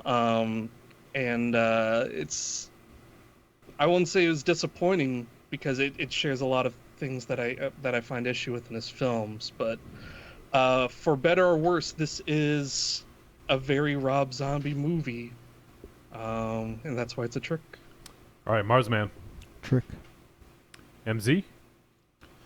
Trick. Raven Shadow. Was this the movie that was supposed to be called Murder World? Was it? Yeah. Right? Okay, does anyone talk about that? Does that matter right now? I thought you were making question. I thought you were making a joke about it because it seemed too much like something else. No, but is it right? Wouldn't it have a different name? I didn't know if it. It was always called 31, but the place was called Murder World. Oh, okay. All right. Yeah, Nomland was already copyrighted. I tell you what, I liked that the characters were not in their 20s; they were older people. I like was that, good. yeah. You know what I mean? But it wasn't anything we hadn't seen before, right? I mean, I like Freddie Boom Boom Washington. I like Malcolm McDowell. I was not bored watching this, I guess. I got through it. I saw it all. I didn't fall asleep. I like Jakey said, I think there's a really great Rob Zombie flick on the horizon, and it's just not this one. Have him make fucking Suicide I don't think Squad. that's what he said. At one time I felt that way. Yeah, well, not so much before. anymore. But yeah. What the fuck? Play back the fucking tape. You did say it one time. What the fuck? Nickel and fucking dime. Fucking this one here. Look at some more fucking porn over here. Stay fucking riveted, Monster Zero. All right, what's the verdict? A tepid treat. Okay. I actually I originally put tepid treat and I was rethinking it. But you know what? I'm going to stick to my guns, and because this is exactly what I expected of this film. Yeah. I had hoped for more, but I expected it would be exactly what I got. So in terms of expectations, this is exactly what it purports to be, you know? It's about some fucking clowns that kill a bunch of people, and it's basically Rob Zombie's Running Man, I guess. And this Yeah. So for that reason alone, I'm going to give it a tepid treat because it's what it pretends to be. It's what I thought. I didn't hate the movie. I just am disappointed because it's like that whole thing. I'm not mad at you, Rob Zombie. I'm disappointed in you because I think that this is a step down in quality from Lords of Salem. Yeah, and I think that he should really be trying to push himself, even if it was budgetary constraints. We've seen a lot of movies in the last couple of years that have done a shitload without much, right? Manborg, fucking Gunwoman. Yeah, Gunwoman, fucking, what was it, $70,000? Yeah. You fucking kidding me? Like, that movie was more gory than this, for sure. And I think that's the thing that really bugs me. And it just seemed like he phoned this one in a lot. And, I think he was frustrated with the fact that he couldn't get his more serious films made. And, like, I know it's a big, expensive FU, but I think it's an FU. I think it's like, all right, this is what you think I am. Here's what you think. It's like that meme. This is what you think you are. This is what your mom thinks you are. This is what so-and-so thinks you are. This is what you actually are, and this is what he actually is. But what's weird about it is he took it out on the wrong people, right? No, I agree. If he had asked us for money to make a hockey movie, I would have given him money and I would have given him money and make whatever he wanted. If I had the maybe money. that's what he's banking on, is hopefully to make enough money off of this where he can make enough money. I don't know. I don't think he's going to get it. I am ignorant of what that video on demand cut is, right? Like I feel like it's harder to suss out where the money goes now with this new. We got to wrap up, Mars. I just want to You can continue the point. That was it. Okay, so. Well, that's going to do it for 31. We are going to talk about what's going on for next week later on. We'll save that for later. But CDR, Jakey-Poo, it's never enough time with you guys. Did CDR get to give a thing? Oh, that's right. I didn't get to say my little piece. That's right. I wanted to bookend with you guys. God damn it. I'm a horrible host. I mean, it's pretty obvious. Yeah, well, although, like I said, yeah, I liked Meg Foster a lot, and it's cool to see her on screen. Yeah, especially looking like a jacked Sarah Connor. Definitely. And I'm super happy that he gave Cat Williams an acting job in this movie. But other than that, it's the trick of the year for me. So. Oh wow! Did anybody else think that guy was in bed with Monza Zero though at the beginning when they went thing? Had the same haircut. Oh Jesus! Fuck you. Oh man! Shut up over there. He's got to stop casting that double of his, like the Rob Zombie double, the guy with the gold teeth. Mm-hmm. That is kind of the proxy, right? Yeah. That's like his surrogate character. I think that guy's awful and everything. Well, the Captain Clegg, that guy. No, the guy who looks like Rob Zombie. Yeah, no, that's that guy. It's the guy that's in that band, Captain Clegg. Oh, I don't know. Who, by the way, CDR, that guy who's in that band is a different guy than the guy at the strip club. The guy who is in Halloween 2? Yeah, the guy who's in the strip club is actually the guy who played the Geico Caveman. Oh, great. Why not? Yeah. Why not? So, all right. I guess he's employing a lot of people that haven't been working. Right. So. All right, so that's going to wrap it up. Sorry about that, CDR. Glad you got that in. It's fine.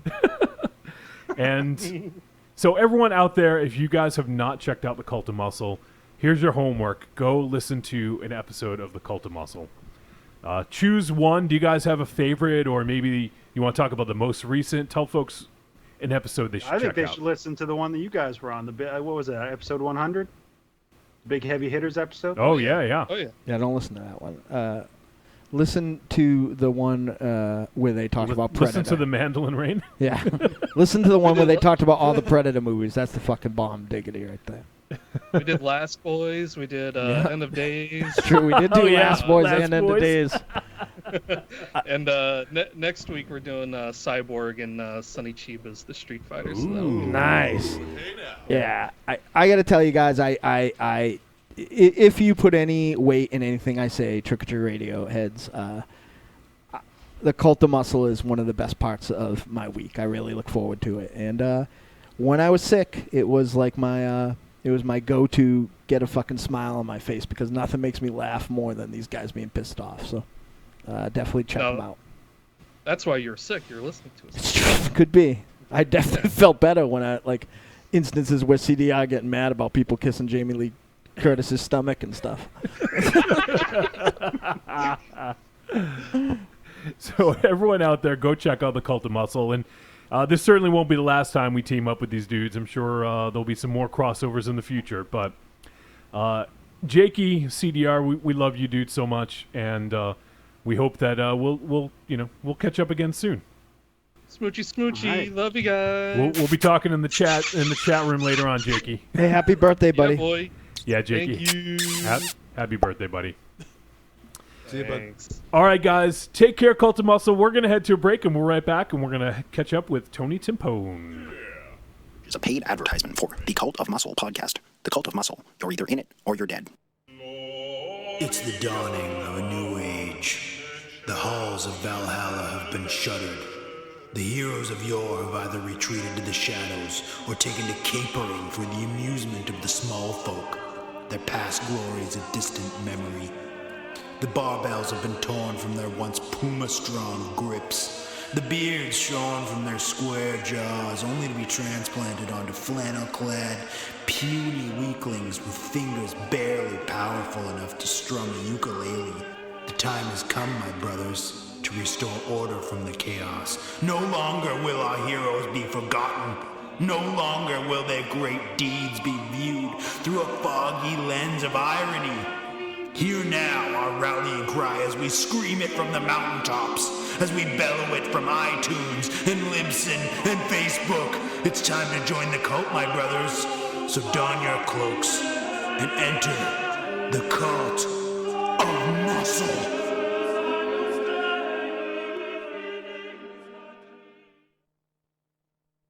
I'm Mike Allred. For the gidgiest listening experience, you gotta check out Trick or Treat Radio. Hello, darlings. It's your favorite whiskey-drinking, litigious, singing, dancing fantasy girl. Want to reach out to me and the world's greatest monster-hunting multimedia organization, the Deadites? Log on to Facebook.com/The Deadites. It's got all the info you need to follow the world's greatest monster hunting band, like live appearances, info on your favorite Deadite, music, and all the links you need to our new weekly multimedia and all our side endeavors. Too many letters on Facebook? That's okay, sugar. Just follow us on Instagram and Twitter @The Deadites. Hope to see you soon, and we'll leave the lights off.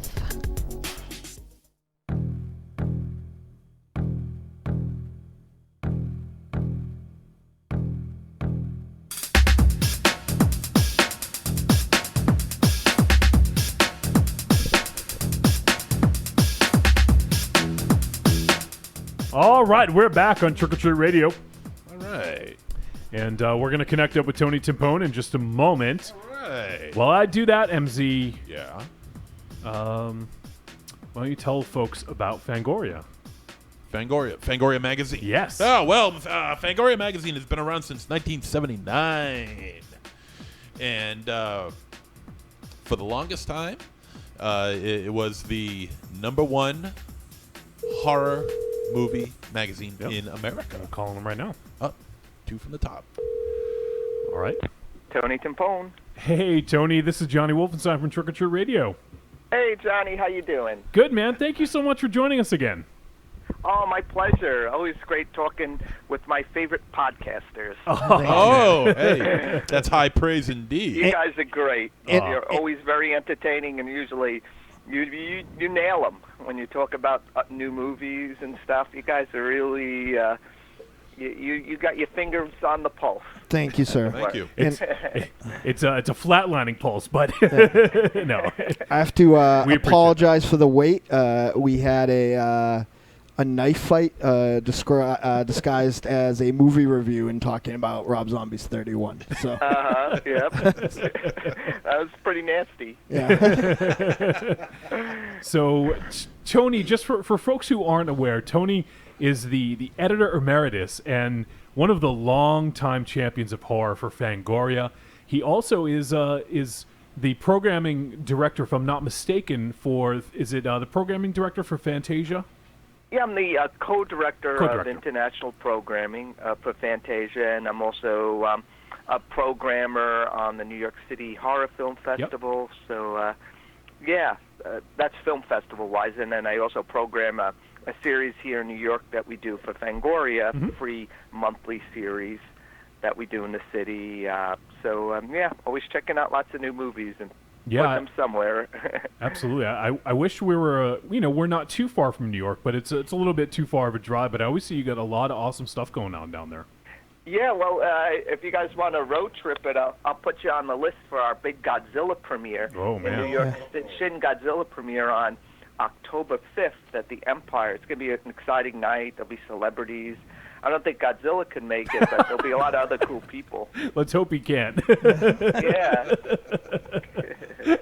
No, but that sounds really great, and that's a good little segue here because I know you always got your fingers in a lot of pies, Tony. You have a lot of stuff going on, and one of the things that I know you'd reached out and wanted to talk about was Shin Godzilla. So why don't you tell folks a little bit about that flick, maybe when they can expect it, a little bit about the movie? Sure. Shin Godzilla is the new Godzilla film produced by Toho Pictures. They're the folks who created Godzilla back in 1954. Yeah. And this is the 29th screen appearance, a Japanese screen appearance of Godzilla. Wow. And this film, it's the first Japanese Godzilla film in, I think 12 years or something, maybe longer, because they sold the rights to the Americans, and the U.S. made a couple of, as you know, U.S. Americanized versions of Godzilla. And this is a return to Godzilla's roots. However, this isn't a grandparents' Godzilla, Japanese Godzilla, Toho Godzilla. They've really updated the film in terms of special effects. It's not a guy in a suit anymore. It's a combination of animatronics and CGI and all live action, mostly practical effects too. And they got some really cool people behind the scenes. It was co-directed by Hideaki Anno, who did Evangelion, and his co-director is Shinji Higuchi, and the two of the guys collaborated previously on the Attack on Titan movies, which have a very kaiju feel to them. I don't know if you've seen those, but it's about these giant humanoid aliens that take over the world, and these intrepid heroes who try to defeat them. So it's been a long time since a Toho Godzilla film has played theaters in the U.S., and a company called Funimation acquired Shin Godzilla after its blockbuster opening in Japan last July. And they're giving it a limited theatrical release beginning October 11th and running through the 18th. Cities like New York, Los Angeles, and Dallas, they'll get the movie for a whole week, and it'll also be playing in Canada as well. And this is, a rare chance to see, the original Godzilla, Toho Godzilla, on the big screen, where he really deserves to be seen. And if folks want to find out if it's playing at a theater near you, there's a theater locator at the official Shin Godzilla website, which is FunimationFilms.com/movie/Shin Godzilla. Or you just Google it, and I'm sure you'll find that site. And it's in almost 500 theaters, so this is really a big deal, and for Godzilla fans certainly. So it's an exciting time for those those enthusiasts. Yeah, absolutely. I mean, that's phenomenal because, you know, as you said, there hasn't been a Toho Godzilla movie in an awful long time now, and, you know, folks now have the ability, whereas 12 years ago, it was a different world, you know, where maybe you're not seeing as much stuff like this out in theaters. It's more of the big budget stuff, but I think there's definitely some more room for this sort of thing. Yeah, the last Toho Godzilla movie was Final Wars in 2004, which was actually a lot of fun too. Yeah, I really like it. Yeah, and this one is this new Godzilla film is very serious and somber, a lot like Honda's Godzilla film from 1954. You know, it also has it kind of reboots the franchise and, you know, starts at the beginning, and it really depicts how mankind would react to, you know, the arrival of this giant irradiated monster.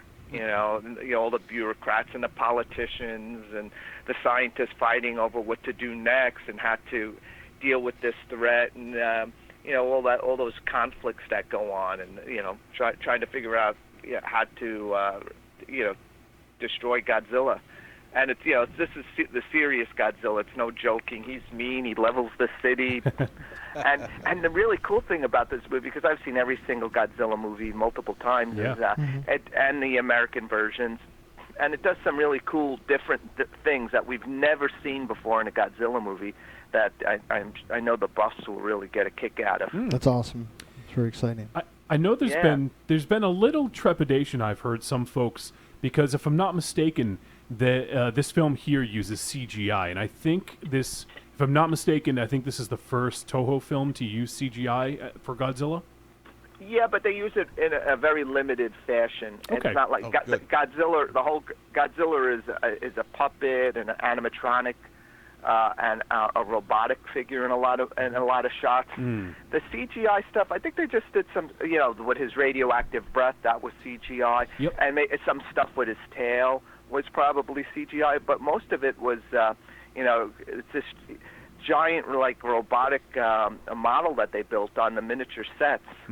And it's similar to, do you remember the Dino De Laurentiis King Kong? They made this big deal that they built this giant robotic King Kong, and you see it in only like 2 shots in the movie, and the rest of the film is Rick Baker in a gorilla suit. Right. Well, they actually perfected the robotic a model. That's what it reminded me of, because you see it like in 2 little shots in King Kong. This in Shin Godzilla, that's pretty much every shot of Godzilla is this robotic model, and that looks pretty awesome. It's pretty exciting because, like, you know, for all of us kind of coming from the same place, and we talked about it, you know, at length last time you were on, like, Godzilla is a really interesting thing to, like, still, like, you know, think of all the things that we grew up loving that we saw on either Creature Double Feature or on SP cutout bin VHS, you know, stuff from toy stores and stuff like that. Because that's where all my Godzilla movies came from, in a big friggin' wire cart bin in the front of a Child World. You know, and, like, just really shitty VHS, you know, copies with really bad artwork. And, you know, I knew it from Creature Double Feature. I understand as a Japanese, you know, entity, like, why it survived, but, you know, I find it really fascinating that it's had such a great afterlife in the United States that every single time Toho revs it up, like, you know, I can only speak for the United States, I guess. You know, we're excited for it, and every time, you know, like, you know, to the point where it's got 3 shots if you count 84 there, of, you know, being an American, you know, version of a Godzilla film. You know, like, it's very strange of all the things to have this life. Like, who would have thought Godzilla, right? Like, right. I know, it's wild. You know, he just keeps coming back for more. It's true. Yeah, it's totally true. It's got plenty of enemies, and they could spawn off films on their own, and then somehow he can join in on them, and, you know, like the Destroy All Monsters, where it pretty much had just about every monster known to Japan in there. You know, it's wonderful. And Final Wars too. That's sort of like a thinly veiled remake of Destroy All Monsters. All the greats are in that one too. Yeah. Even the Matthew Broderick Godzilla shows Yeah. up in that one. He gets kicked into the opera house there, and Yeah. it's not a very fair fight. Yeah. No, I love that. That's I always say his name wrong. Kinatori, who did Versus, did Final Wars, right? Final Wars, yeah, it was Ryu Kitamura. Right. Yeah. I'm very. Ryuhei Kitamura. Yeah. The first name is the one I have trouble with. Yeah, I'm super Caucasian. Like, I can't say anybody's name. But this all sounds very exciting, and I think that at least a lot of listeners of this show were kind of debating whether or not it was going to be CGI, if it was going to be animatronics. But I think a lot of people will be happy to hear that it's mostly animatronics, and that there will be some CGI for effects and stuff like that. But for the most part, Shin Godzilla is going to provide you the real deal, something you'd expect from Toho. So fear not, true believers.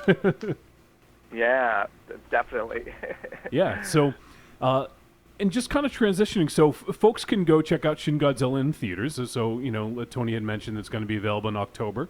So it'll be playing in some cities, but check your local listings, I guess, and see if it's playing anywhere near you. But yeah, it's all over the place. I'd be surprised if somebody couldn't find it in a city near them. Yeah. It's almost 600 screens, and Funimation keeps adding more and more cities because the demand has been so huge. Awesome. The advanced sales are already well into the six figures. Wow. So and it's building. So, and that's only after like 2 weeks, I think. So That's people are excited for this. It's going to be a real cool event. Yeah, that's great to hear, and hopefully it plays well over here, and maybe we'll get some more good Godzilla movies over here. I hope so. Yeah, I hope so. I want to see King Ghidorah back and Mothra. And see the films played for adults too. As much as I love the original Godzilla films, they definitely played them for the kids for the majority of them. Yeah, sure. When they started introducing Son of Godzilla, and the monsters would talk amongst each other, and it got to be pretty silly after a while. So I like the '90s Godzilla films. Those are really good, and the one that Shizuki Kaneko directed is outstanding, and Final Wars is good too. So now I want to see a new series of Toho Godzilla films that really play it straight, and it'll definitely keep me happy for a long time. Oh, awesome. So, and now transitioning, I know one of the other things we're going to talk about is that you're now, if you weren't busy enough as it is, you're now the chief programming director for California's Monster Palooza. Yes, that's right, yeah. I just got back from my first show with them, Son of Monster Palooza, which was held in Burbank, and they had over 5,000 fans there. Nice. And I hadn't done a convention since 2009, and it was a great feeling being back on the Monsterpalooza stage or any convention stage. Yeah. I had a great time. It was just like the old days. It was just wonderful. I didn't realize how much I missed it, but doing those Fangoria Weekend of Horrors conventions from 1985 to 2009 were like some of the greatest moments of my life. And I'm so glad I'm getting to experience that again. They say you can't go back, but I did go back, and I'm having a ball, and I'm really excited about this challenge to do conventions for a new audience, and trying to reinvent what we were doing years ago, and really bring it up to date, and come up with new stuff that fans don't see at every other convention that's held these days. When Fangoria started out, we were the only convention in the country, horror convention that is, and now every weekend there's someone doing a horror convention, pretty much using the model that we created, Fangorian creation back in the 80s. You see the same thing that we were doing. But Monsterpalooza, the thing I like about them is it's really a celebration of monsters. They go after the top special makeup effects guys to come down and set up booths, and there's exhibits. Nice. At the show in Pasadena, at the Pasadena Convention Center coming up in April, there's going to be a big monster museum.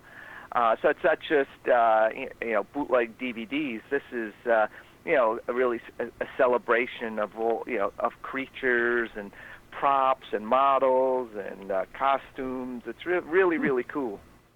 Well, that sounds phenomenal. So you were just at the Son of Monsterpalooza, which is kind of That's kind of like the offshoot. It's a little bit smaller than the other one. Yes, exactly. Yeah, Son of Monsterpalooza. I told Monsterpalooza to be careful. Yes, Son of is like a tenth of what they do at the big convention center. The Son of Monsterpalooza. I mean, that was 5,000 people at the main show in April. They get 12,000 and up at those shows. So. It's gonna be big. So, and again, I want to do things that are different, that aren't at every single horror convention, and bring back some of the huge guests that we used to get at Fangoria back in the day, like Jack Nicholson and Quentin Tarantino and Kenneth Branagh. People who'd never do a horror convention would come to the Fangoria conventions. Yes. You don't see that at all the spin-off shows these days. It's pretty much the same people at every convention moving from city to city. Yeah. But I have to think outside the box and come up with guests that that you've never seen before. So that's my challenge. And yeah, it sounds like, and it sounds like you're kind of taking in a different direction, because as we go to some conventions with the podcast and with the band, and and it seems like we see the same people over and over. It's that's right, yeah. And and I guess that works because not everyone can go to all the conventions. So if there's one in your backyard, of course you want to meet the cast of The Walking Dead, right. And then someone else's backyard, they want to meet them too. So I totally get that. But for the folks who do like to travel and see them, it's not really advantageous to do so because you're seeing the same people right. over and over. So I think a lot has to do with you have to cast such a large net now, right? Because like what sounds like great about Monsterpalooza, and I've heard really good things about Cinema Wasteland out in Ohio, is that it's geared at kind of a specific thing. You know what I mean? Like you said, it's a celebration of monsters, and Cinema Wasteland is kind of a celebration of cult films. And a lot of these horror things like have to cast the widest net that they can, because like where I might be excited about like seeing, oh my God, like when I met John Saxon, that was maybe the biggest deal of all time, and he was excited that unlike the last 80 people he had to talk to about, Nightmare on Elm Street, Nightmare on Elm Street, Nightmare on Elm Street, Black Christmas, Nightmare on Elm Street, Nightmare on Elm Street. Like, I wouldn't go away until we had talked about Enter the Dragon for like 45 minutes. And then I hit him with the glove. So he didn't know what to do. But like for me, like at my local convention at Rock and Shock, where, we're kind of like the perennial musical thing there, like, I don't know that, how many people, like, people might say, a whole generation, that's just Nancy's dad. You know what I mean? Like, so like, right. like it must be so hard to book it and like try to figure out what everybody wants. You know what I mean? Because Right, Nancy's right. dad for us is, I don't want to say the tail end of that great career, but like most of us already loved him by the time Nightmare on Elm Street Right. rolled around. Yeah, we always, at the Fango shows, we always try to appeal to everybody. It wasn't just the slasher heroes. We always try to, for instance, we'd bring in James Marsters from Buffy the Vampire Slayer, and all of a sudden the auditorium would be filled with 2,000 housewives who've never gone to a Fangoria convention before. And then we brought in these paranormal investigators from Ghost Hunters, the Sci-Fi Channel show. And again, it was a whole new audience, people I'd never seen attending one of our shows before.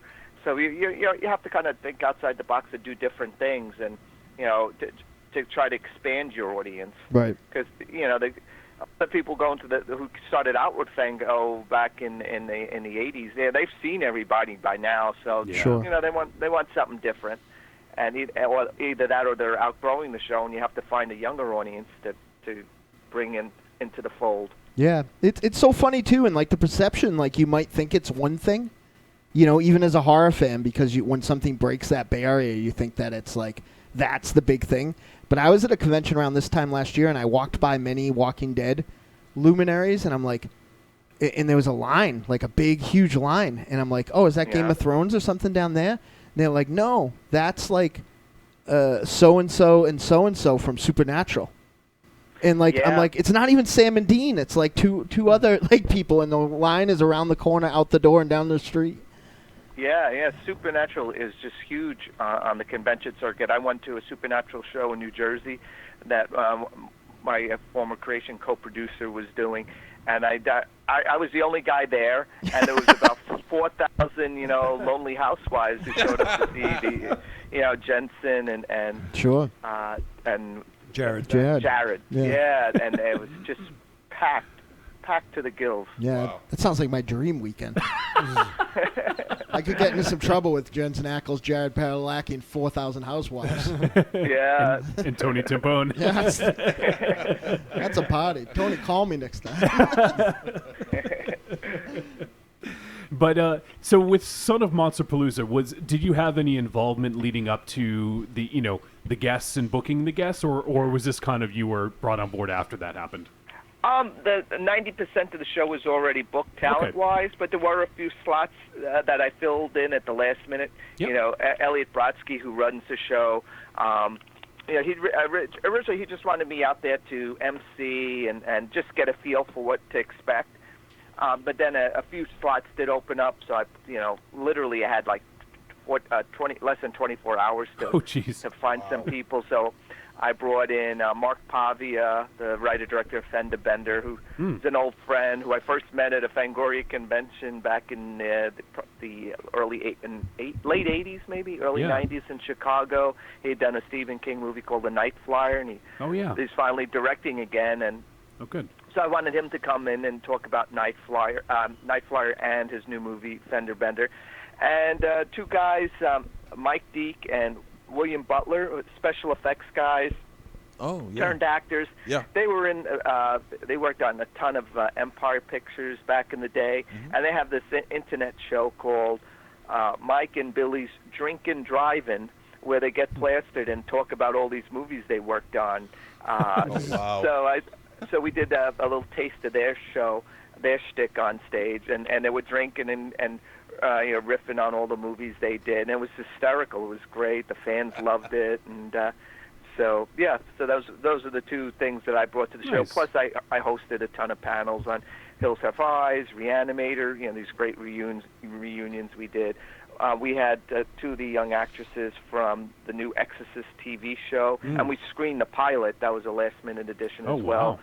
And that's the kind of stuff that I want to keep doing at Monsterpalooza. Yeah. Bring in a lot of these hot new TV shows, get guests from those. Because horror on TV, as you know, is just so huge right now. It's so big, and it keeps getting bigger. Shows like Stranger Things, the talk of the internet. Walking Dead shows no sign of slowing down. Yeah. Supernatural is still popular. There's so many. Penny Dreadful, which I loved. Unfortunately, that's not continuing, but that was a real, I think, a landmark show. I got into that actually on your recommendation, Tony, and now I'm upset. I know. I was so bummed. I had a feeling that the third season would be the last because it really was never a big ratings puller for Showtime. But wow, what an amazing show! I loved every minute of it. Yeah, it seems to be getting interesting. What did you guys think? I really loved it. It was very like when I was talking to these guys about it, I felt like there was a certain degree of like the fan service that you couldn't get on a network show. Like they went to kind of the fan fiction route a lot of times. But like I feel like it was one minus Timothy Dalton away, or like the cast, like who are like kind of some who aren't kind of who are there's some great actors in that. Like, oh yeah, it's such a sleazy show. Like it's so sleazy and so like so true to the moniker of the medium that they named the show after. Like so salacious and so what I mean. Like I loved it, and like the overarching story, like I felt like it in a way it did like that kind of super team building more than like a lot of good like super team shows or movies do. Like you understood all the characters, the dynamic was like always appropriately contentious but never forced, and like the special effects were awesome. Like like I really loved it. I was dying to see where they went with it in another season. See more with Dr. Jekyll. They probably would have had a mummy character. Oh yeah. A phantom character. I was for sure surprised. It was just so amazing. There was the introduction of the Frankenstein's monster made me stand up in the first season. Because I was like really falling for it. I'm like, this is a really nice Frankenstein's monster. And then literally the screen just got covered in blood, and I was like, oh, what happened? It was like they knew what they were making and didn't shy away from it, and that's what I liked. You know, like they weren't trying to like.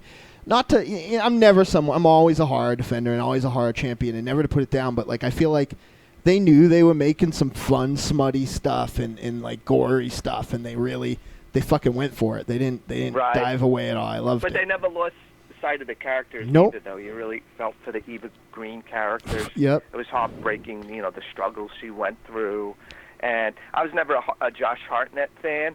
I always thought he was a very wooden actor, but he was terrific in the show. Yeah. Same with Timothy Dalton, strongest work of his career. I agree. Yeah, And, I agree. and you know, but you really cared for the character, and you know, characters, each and every one of them, because there was had so many dark shadings. That's another thing that, you know, they all had these, you know, secrets to characters, and they all had this tragedy about them that made each week so you know, you just couldn't wait to see what happened.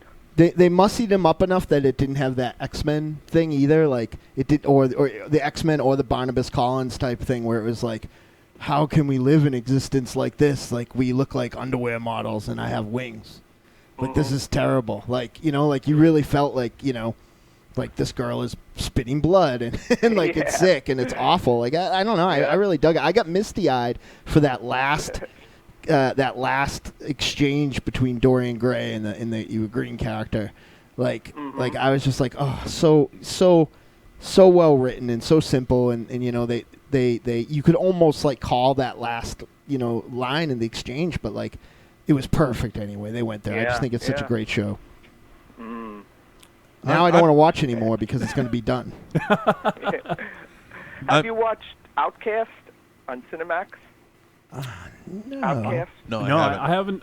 I heard some good things about it, but I haven't had a chance to see it. Good, yeah. I was a little reluctant to get into it because I thought it was just going to be an Exorcism of the Week show, but it's much, much more than that. You know, that's just sort of the start. It goes also into some very dark places. The characters are also very tragic and flawed. And you know, it doesn't go places where you think it'll go. It's completely surprising. You know, this from the Robert Kirkman who created The Walking Dead, right? Yeah. And it's terrific. Yeah. I don't think many people are tuned in, so that's definitely one to put on your queue. It's just been renewed for a second season, so catch up before it starts because it's good stuff. It's really good, a strong adult horror. I remember that. It's based on a comic. Yeah, it's sort of his take on Possession, right? Is that right? Okay. Right. But a very unique take. It's not just another Exorcist knockoff. Yeah. Well, I'll definitely have to. Yeah, I'm very curious. Now, especially based on your recommendation, we'll have to go check that out because it sounds really cool. And yeah, you know, speaking of TV shows, I think we talked about them a little bit last time. It seems to be a trend, but you know, we also have shows like Ash versus the Evil Dead. You know? Episodic horrors is Yeah. off the chain now. Yeah, there's that. There's the Wolf Creek series that's going to be coming soon. Right. Another show that starts this Friday in IFC is called Stan Again. Oh no, it's not this Friday. Never mind. It's oh wait, is it? Maybe it is starting this week. If not, or Halloween week. I forget when it's coming up. It's coming up. Yeah. It's an IFC show called Stan Against Evil, and it's a horror comedy by Dana Gould, who's a stand-up comedian who worked on The Simpsons, and he's a huge horror fan, and you could see it in every frame of this show. And John McGinley is the sheriff. He plays the sheriff in this small town that's beset by all these horrific happenings from some terrible things that went on in the past, and it's up to the sheriff and his deputy to kind of keep the law and order amongst all these supernatural shenanigans that are going on. And you know, the horror stuff is played straight, but you know, all the human stuff has a real comedic bent to it, like on Ash versus Evil Dead. Yeah. So that I think that's going to be worthwhile, especially since the creator is just such a funny guy, and he's got a real talent for oddball characters, and he's a fan too, so he knows where all the bodies are buried, and he brings that brings that to the show. So look for that one. That's an IFC series. All right, yeah. No, that sounds very cool. And it's amazing how much of a powerhouse episodic horror has become in the past several years. It's an embarrassment of riches. Right. You know, when I was a kid, you were lucky you had one show. You know? Right. And it would only last one season. They always pulled the plug on it before the shows, really found their groove. Yeah. And now, forget it. You know, look at Supernatural's in its 12th season, and Yeah, before who it would ever was- thought there would be an Ash versus Evil Dead? Yeah, before it used to all be tongue in cheek, with vacant moments of black horror and black comedy rather involved, and now I mean you're getting your full blown horror swerve on it, and it's incredible, and it's this is like one of the best times to be a horror fan. Well, you thought it would never get the impression to have its legs, like it just like it. I mean, I remember being a kid and being like really jacked for Shadow Chases and being like, with this on, who's gonna watch this Cosby show? Yeah, you got Shadow Chases, Erie, Indiana. Who knew Cosby was the scariest thing on TV? Yes, exactly. So horror never lasted long on TV. There was the Others was another one that Mick Garris worked on. Masters of Horror, barely eked out 2 seasons. But now forget it. It's an embarrassment of riches. Yeah. And especially we haven't even brought up probably the big runaway summer hit was Stranger Things, right? That's right. Yeah. That really captured the 80s zeitgeist big time, and that's everybody at Son of Monsterpalooza. That's all they were talking about was Stranger Things. Yeah. We had one of the guys who played one of the monsters was there, and everybody wanted to know what's coming up next season, and all the rumors and stuff. And that was the talk of the show. What's great about that is that it's not just the horror fans that are really digging that. It's mainstream. It's everybody. Yeah. Everybody is really digging into Stranger Things, and it's easy to see why. It's a fantastic show.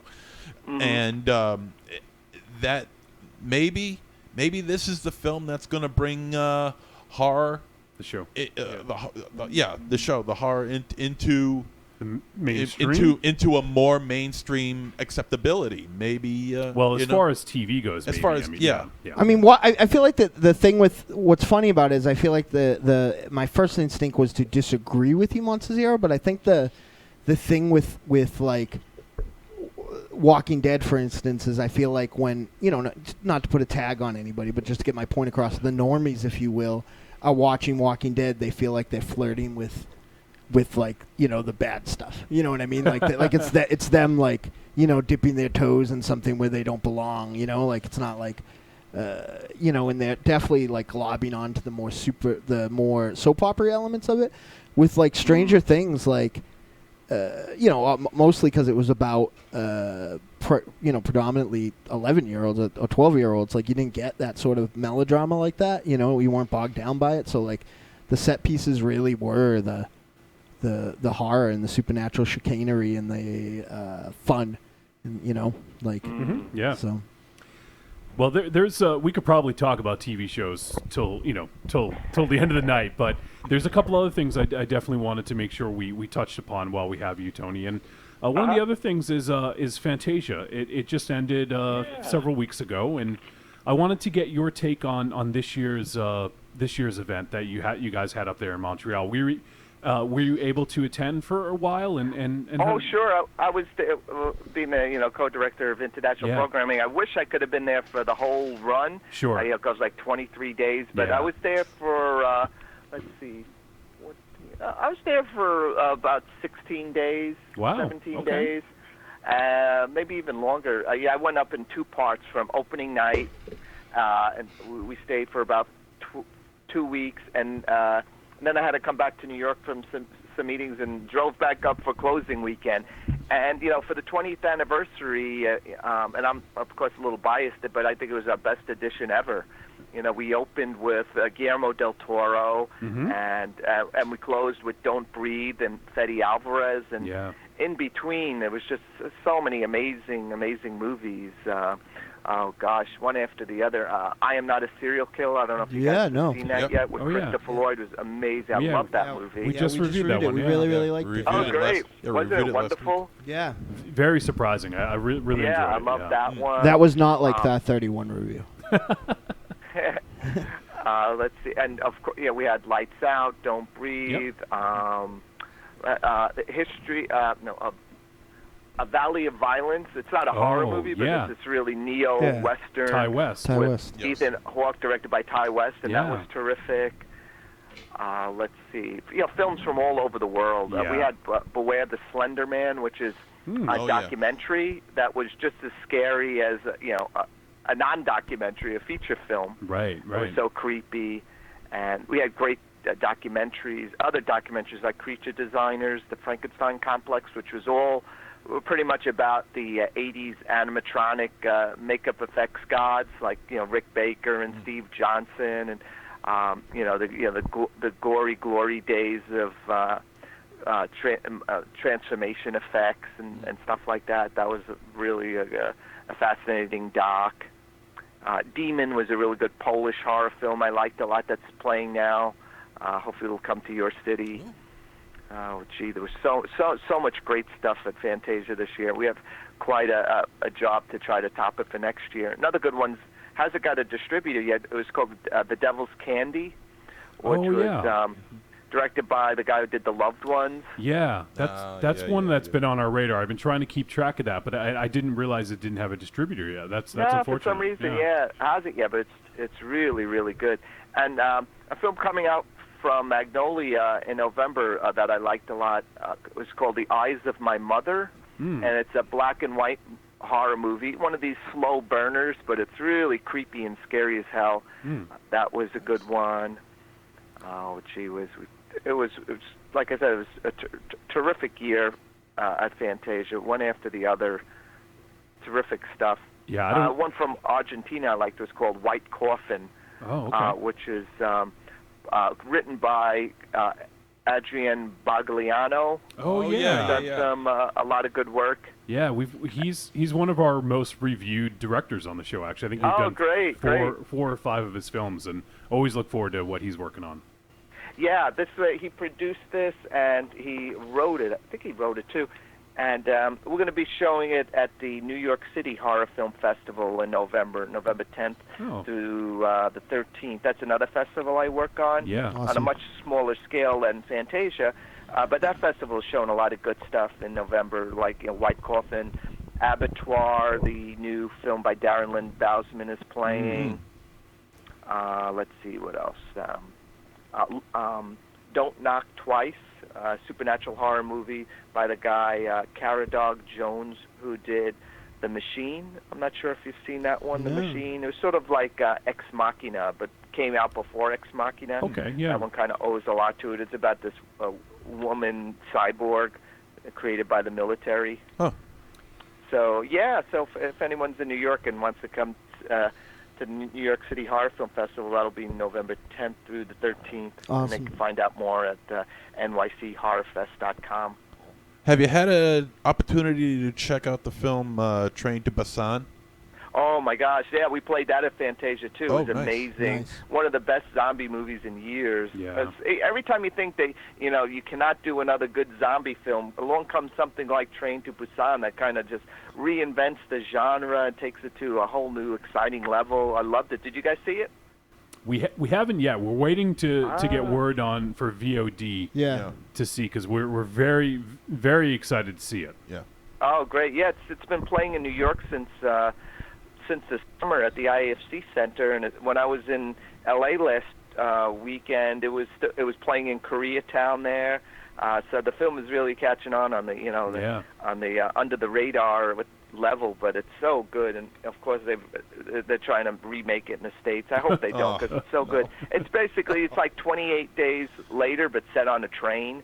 But these are so they're fast zombies, and but again they have characters in there that you care about, a divorced dad and his young daughter, and you really get caught up in their struggle, and it's it moves like a commuter train, a high-speed commuter train, like that's featured in the film. That this film is just Awesome. has this breakneck pace.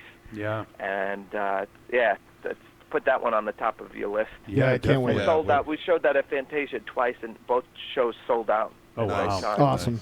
We've been very impressed with the output with genre cinema from Korea, and Yep. I think if we were to do our top 10 of the year right now, I have a feeling that The Wailing would be very, very high. Yeah. Yeah, that was we played that at Fantasia as well, and oh my God, that movie scared the hell out of me. And it takes a lot to scare me. Yeah, I can that imagine. film really got under my skin. The Wailing and Holy Baskin cow. were like the two films from this year that, like, it's funny with Baskin. It was so early in the year for us that I was like, oh yeah, I can't wait to see what else 2016 has for me for horror. Yeah, I loved Baskin too. That was really good. So yeah. Maybe set an unfair precedent, but The Wailing, Train to Busan. It's really been a good year for horror. I Am Not a Serial Killer. Yeah, I really like that. Good flick. Yeah. I think you really need characters you care about. You get caught up in their struggle. You can kind of make an emotional contract with, and those are all films that really do move you in an emotional way that the usual fly-by-night horror movies don't. Right. Yeah, and for some reason, I mean, obviously, I don't see every single film that comes out of Korea, but some of the more talked about ones like The Wailing and Train to Busan, it seems like they just really nail that emotional connection. They really know how to connect to the audience, and that's one thing that I think is, has been missing from horror movies for a while. I mean, you get that here and there, but for the most part, I think it's mostly devoid from a lot of the films that we see. Yeah, that's true. As much as I liked Lights Out and Don't Breathe, you never really felt anything necessarily for the characters. It didn't really move me on an emotional level. And they were both fun on a roller coaster level. Sure. But they didn't get under my skin. Right. You leave the theater, oh, that was a good time, but you're not thinking about them days later. Where The Wailing, it like haunts you for days later. Yeah. Yeah. Absolutely. So as we, I don't want to keep you all night. But I had two more things I want to talk to you about, and one of them is Fangoria, and obviously I know you're not as close as you once were, but there was a shakeup recently that I think had a lot of old fans a little confused by what had happened down there. Now, and especially now that Fangoria is going to be digital only, as far as I'm aware. So is there anything that you have any insight as to what's going on with Fangoria, and do you feel that it's in good hands moving forward? Well, for all intents and purposes, it seems like Fangoria is only going to be available digitally.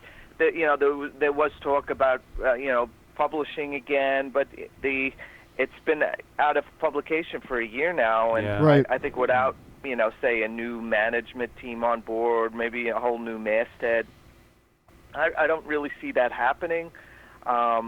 And I don't see what's really hurt the magazine, because it hasn't been published in so long. They've had problems getting advertisers, and advertisers are the ones that pay the bills and keep the lights on, and they can't attract the advertising that they had in the past when Fangoria used to be brimming with ads for DVD companies and video games and TV shows and movies, et cetera, If your magazine has a spotty distribution, a circulation schedule, you're not going to be able to attract advertisers, because if their movie's opening in June and the issue comes out in July, they're screwed.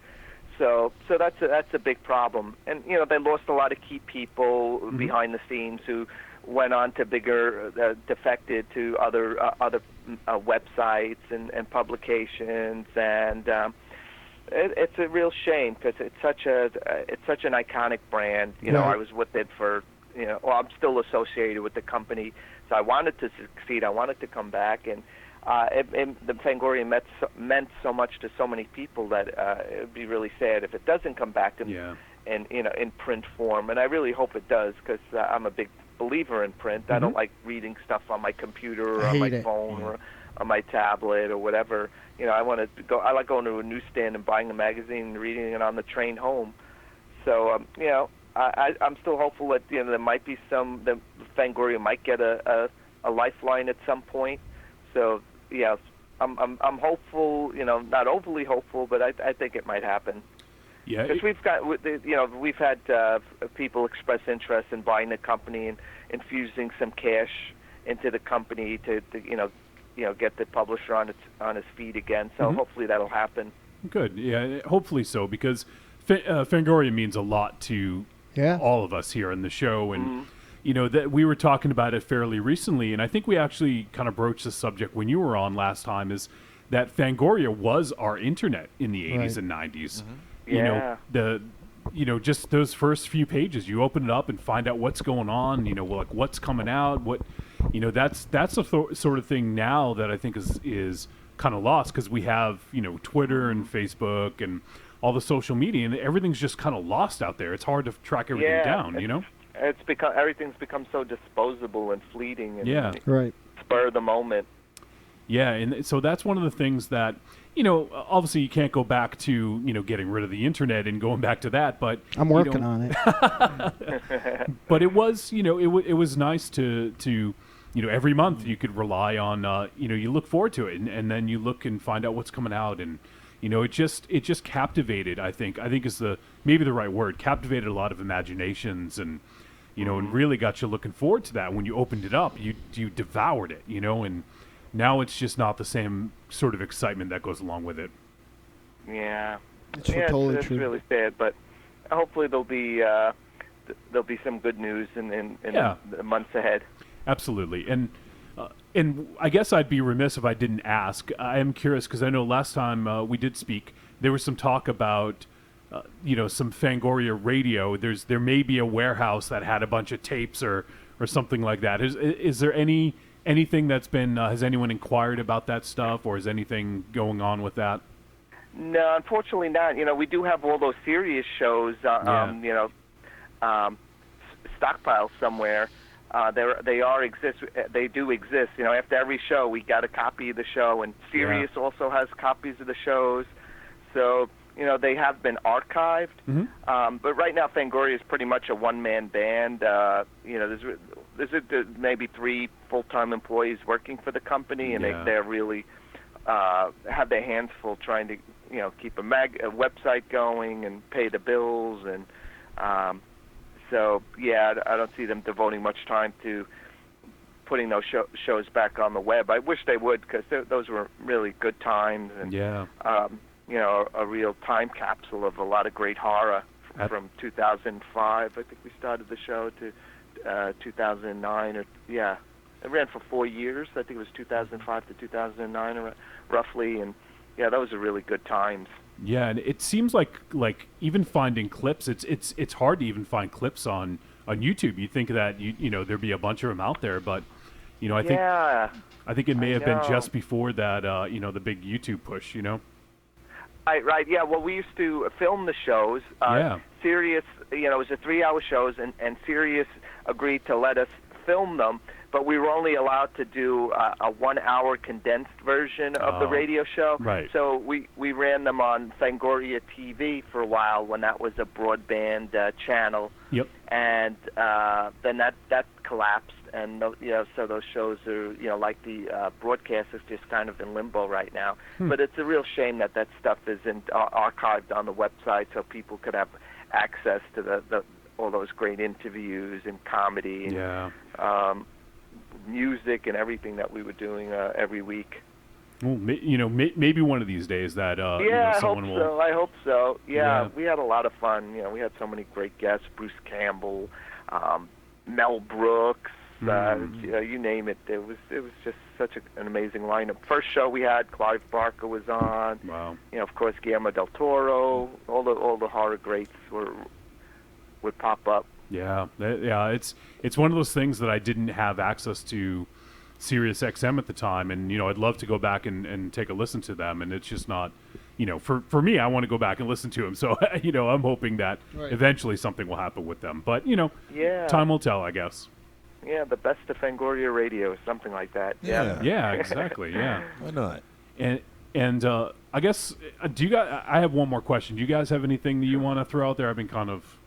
I just want to, and I might have said this last time, but I just want to thank Tony for being the real deal. And if you're at a convention or you're in the he's there, please tell him, shake his hand and thank him for all the stuff that he's done, and thank him for being tolerant of his fans.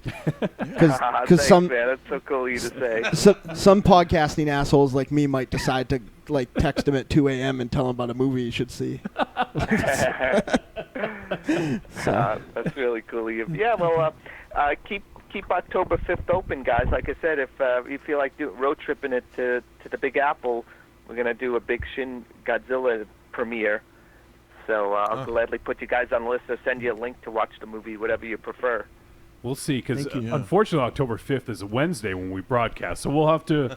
Oh, that's right. And I know getting down there and during the week might be difficult, but we'll at least discuss and see if it's anything that we can do. But if not, we'll certainly... we'd love to check it out, anyways, because I know we're all very excited about seeing the movie. Great. And terrific, guys. And the last thing I wanted to ask you about, and this could spiral out, so let's keep it very, very focused. But last week we actually had a discussion about monsters, and what constitutes a monster. And it ended up being a way more interesting discussion than I thought. And so I kind of wanted to get your definition. I know you've probably been asked this before. You've done documentaries to talk about monsters, and I just wanted to get Tony Timpone's definition of what makes a movie monster. Anything that's non-human, I suppose. A non-human creature, unclassified, mysterious, outside the realm of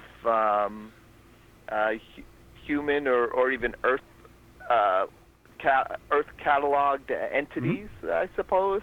Yeah. I guess so. We talked about Predator. I mean, obviously Predator would clearly be a monster in that case. Yeah. Sure. Oh, yeah. I consider any Predator, and then there's human monsters too. Like Norman Bates and Hannibal Lecter. But the supernatural or alien, those all constitute monsters, of course. Yeah. Vengeful ghosts, I suppose you could. Or murderous ghosts. Monsters usually have. Evil intent, unlike maybe more benign monsters. Right. So, I guess the one we got hung up on was the Elephant Man. Is the Elephant Man a monster? To some people, he may be because of his appearance, but that ruffles he some looks feathers. like a monster, but I think he has a heart. He's human. Exactly. Has human emotions. Yeah. So. It's just that I guess it's. It could be in the eye of the beholder, I guess. But for the, anyone with evil intent is probably a monster. My ex-girlfriend. His ex-girlfriend, yeah. National Grid. The oil company. So, well, thank you for humoring us on that, Tony. I just wanted to, to hear you to weigh in on that. But there's lots of exciting stuff going on in your neck of the woods, and we're always glad to catch up with you and find out what's been going on, and we're really looking forward to seeing what comes with Monsterpalooza, and that's it. Is it in April, if I'm not mistaken? Yes, Monsterpalooza next show is April 7th to the 9th at the Pasadena Convention Center, and fans can find out more at monsterpalooza.com. And they could also, shoot me a message on Facebook, tell me who they want to see, offer any kind of feedback, and the guests there that send me their top 10 must-see list, and I'll do my best about getting them at the shows. Awesome. I always listen to the fans, and I always, consulted with them, and at every show I always ask who you want next year, and I pay attention because I was that kid 20 30 years ago at my first convention, and so I want everybody to be happy. Well, it's very refreshing to hear that you have that take on things, and it's very cool, and you're very gracious with your time and also with everything that you do. It's very inspiring for for us. Mm-hmm. Yeah. And we always love catching up with you, Tony. It's always a blast. And hopefully one of these days we can make it down there. We'd love to hang out, maybe grab a drink or something, and just kind of shoot the breeze. Yeah.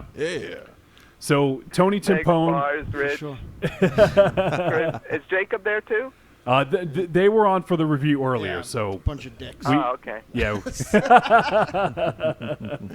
So, well, Tony Timpone, thanks so much, and everyone out there, go check out Shin Godzilla, and if you're in the area or want to do some traveling, go check out Monsterpalooza. For sure, Fantasia. I got it on my mind now. Yeah. We got time to plan, so who knows? Maybe we can make it happen. Though it is prophecy that when I step foot on the West Coast, it's spontaneously going to fall into the fucking ocean. So I don't want that to be my fault. Yeah. But thanks so much, my man. My pleasure, guys. Lots of luck with the show, and Thank you. I really appreciate the attention and support and all your kind words. Thank you. And the invitation is open 24/7. If you know we're on, just call us. We're not doing nothing. Good, guys. Absolutely. Tony Timpone, thank you so much for your time, and we'll catch up with you soon, my friend. Yeah. Thank you. All right. Bye-bye. Take care. You. Bye. Wow. I just realized when Monster Zero moves, his Optimus Prime dances. Yeah. Yeah, and if I wiggle a certain way, it'll look like he's taking a shit. Jesus. That's awesome. Well, there was a good show. Yeah, it was a good show until that. Man, that dude is fucking the best. Yeah. Yeah. It's just refreshing because how many times do you meet someone that you admire? And you meet me every week. How many times do you meet someone you admire? That doesn't have a pony now. Yeah. And you end up getting, I don't want to say disappointed, but they don't live up to the expectations. But that's that guy who I thought he was, Yeah. He always delivers, man. I mean, and he's there. He's at the forefront. He knows what's going on. His finger is on the pulse, as he said earlier about us. Yeah, it's true. So, the guy's the man. He's awesome, and you don't get to where he is by just sitting on your ass, Raven Shadow. Well, now he looks like he's sitting on his dink. He won't turn around. Yeah. What the hell? But trying something new. But he is. I don't know. I mean, we do a lot of work on not just for the show, but I know that Dynamo is always doing some stuff. I always got something going on. Sucks, yeah. Raven Shadow's always smoking, which takes up a lot of time. Yeah. Monster Zero's playing with his toys all day long. It's tough work. Someone's got to do it, So, but that dude never stops. Nope. Every time there's something new. Like he's working on Monsterpalooza now, but he hasn't given up the other stuff. He's still doing. All the film festivals, everything else. It's just unbelievable. Well, that's his job too. I mean, it's not like he has like a 40-hour-a-week job where he does something that has absolutely nothing to do with the the genre. He made it, so that's his life, and that's the dream, right? And I'm not fucking kidding. He's the real deal. He's super. Like, it's 2 a.m. I'm sitting at my desk, and I'm like, oh man, Tony should probably see Karate Kill. So I send it out, and I'm like, send. And I'm like, what did I just do? And he was like, I don't know, I'll check this out. I was like, phew. Yeah, Who the fuck is this? Yeah. Who's this Mars guy? But super awesome guy, and we definitely could have talked about TV shows all night. Yeah, it's ridiculous. And the thing is, that's the thing. And he can too. Is that he's passionate. Like he's not. What is that? It's my alarm. For what? Smoke time? Yeah, I gotta smoke. You just smoke. Yeah, it's just like not to say that people aren't into it or whatever else, but you get people on sometime, and it's you take a dump at Monster Zero. What's fucking transpiring? Why you gotta take your phone to take a piss? Because I want to videotape. I want to go live. He's gonna go live when he's taking a piss. Yeah, you better go live. I just think that shy. Yeah, like I just like it's just he means it, and it's just like hanging out with another buddy, and just again the Cult of Muscle guys too earlier. Like there is a reason why the shows that those guys are on and we're on theirs that they're the longest shows, because like it's just so fucking awesome to be able to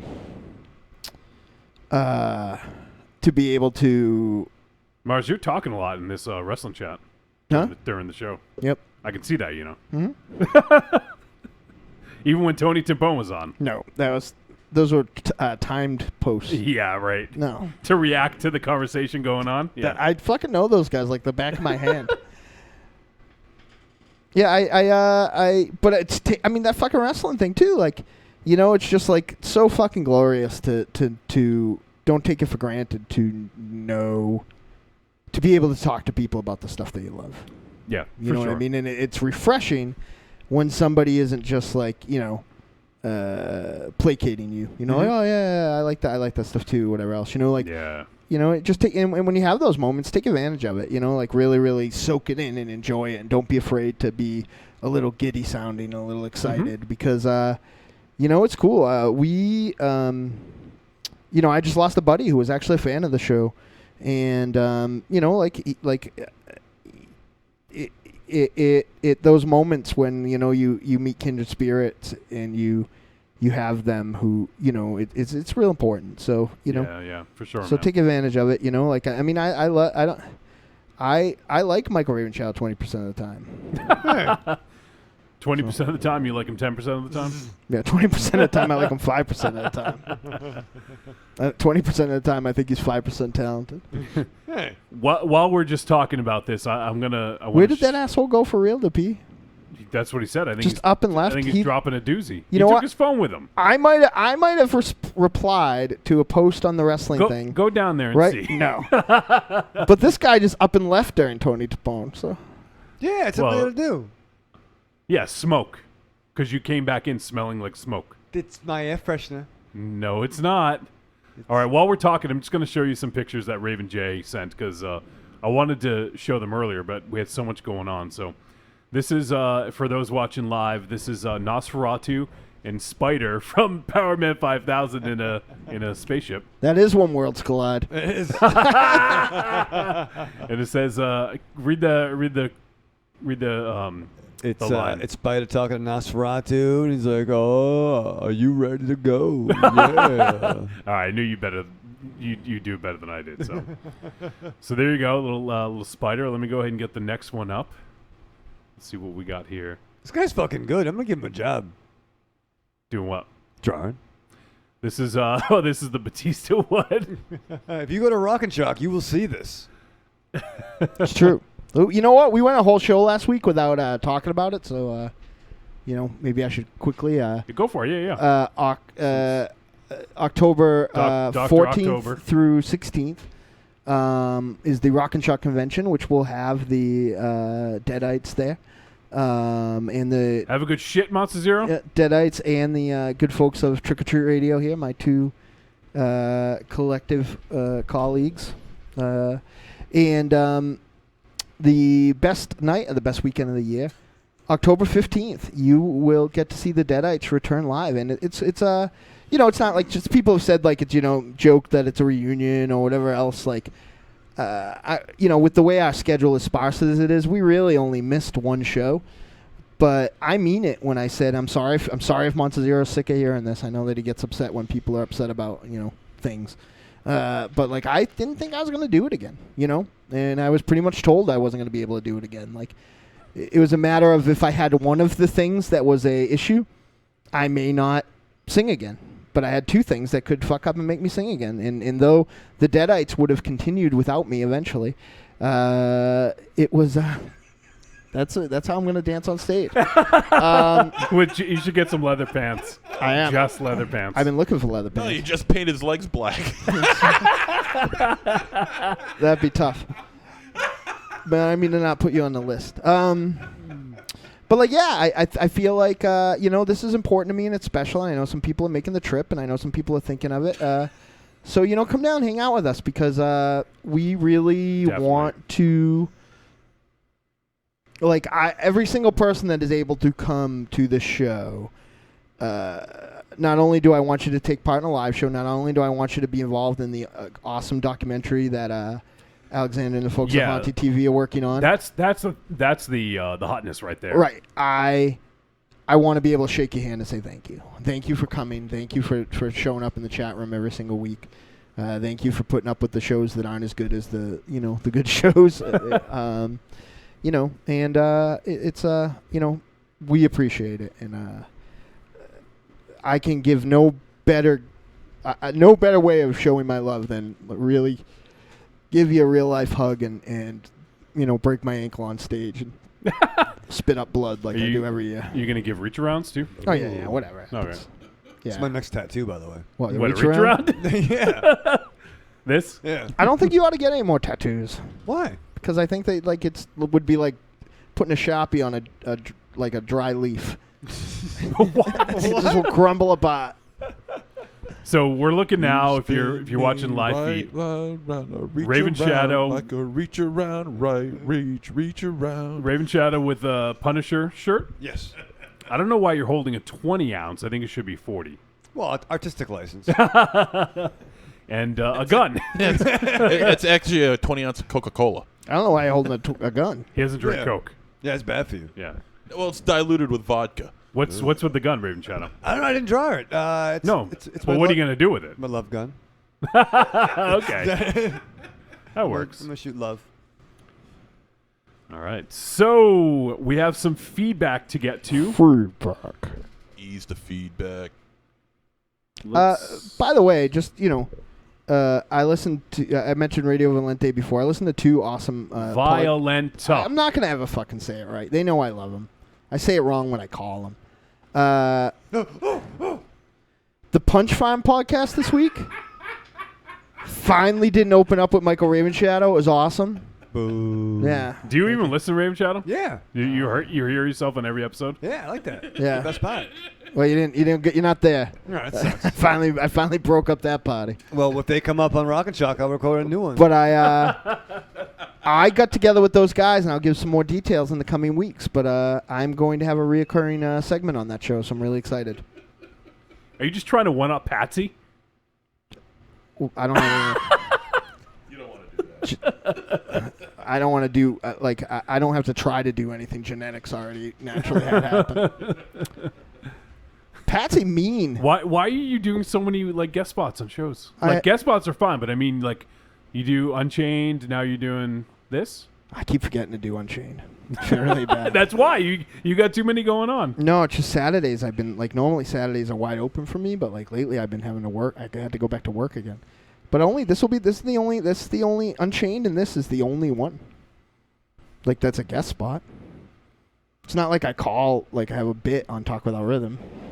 Well, you have your own theme song. That's not my fault though. I didn't No, because decide you called in so much. Yeah.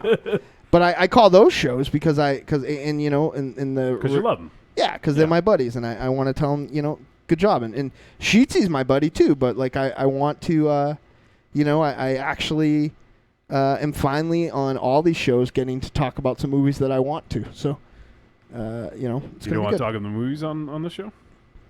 Can we just go back and talk about some of the movies we watched this year? Well, we are at the mercy of what comes out. Yeah, that's what I'm saying. So don't blame me. Don't let Meg sound like I'm being all picky. I was excited for 31, and I wanted to cover Blair Witch, and look how both those turned out. Well, I don't know how Blair Witch turned out. But yeah, no, it's gonna be. I don't know what Patsy has to do with anything involving that, but I think that he I love that show, and I really am excited to be part of it in some way, really really jacked. Mm-hmm. So cool, should be good. MZ, what's going on in this picture? I'm mad now. I didn't do a lot of. I don't have a lot of. Looks like Optimus Prime taking a shit, an Energon shit. It is an Energon. Now I'm mad. I'm not playing anymore. What are you talking about? I'm just pointing out. I didn't say anything that's not true. I'm not even. That'll be the one show that I'm on. You're on Unchained. They don't. Oh yeah. When was the last time? They don't want me. When was the last time I was on there? I don't know. Exactly. And you're on.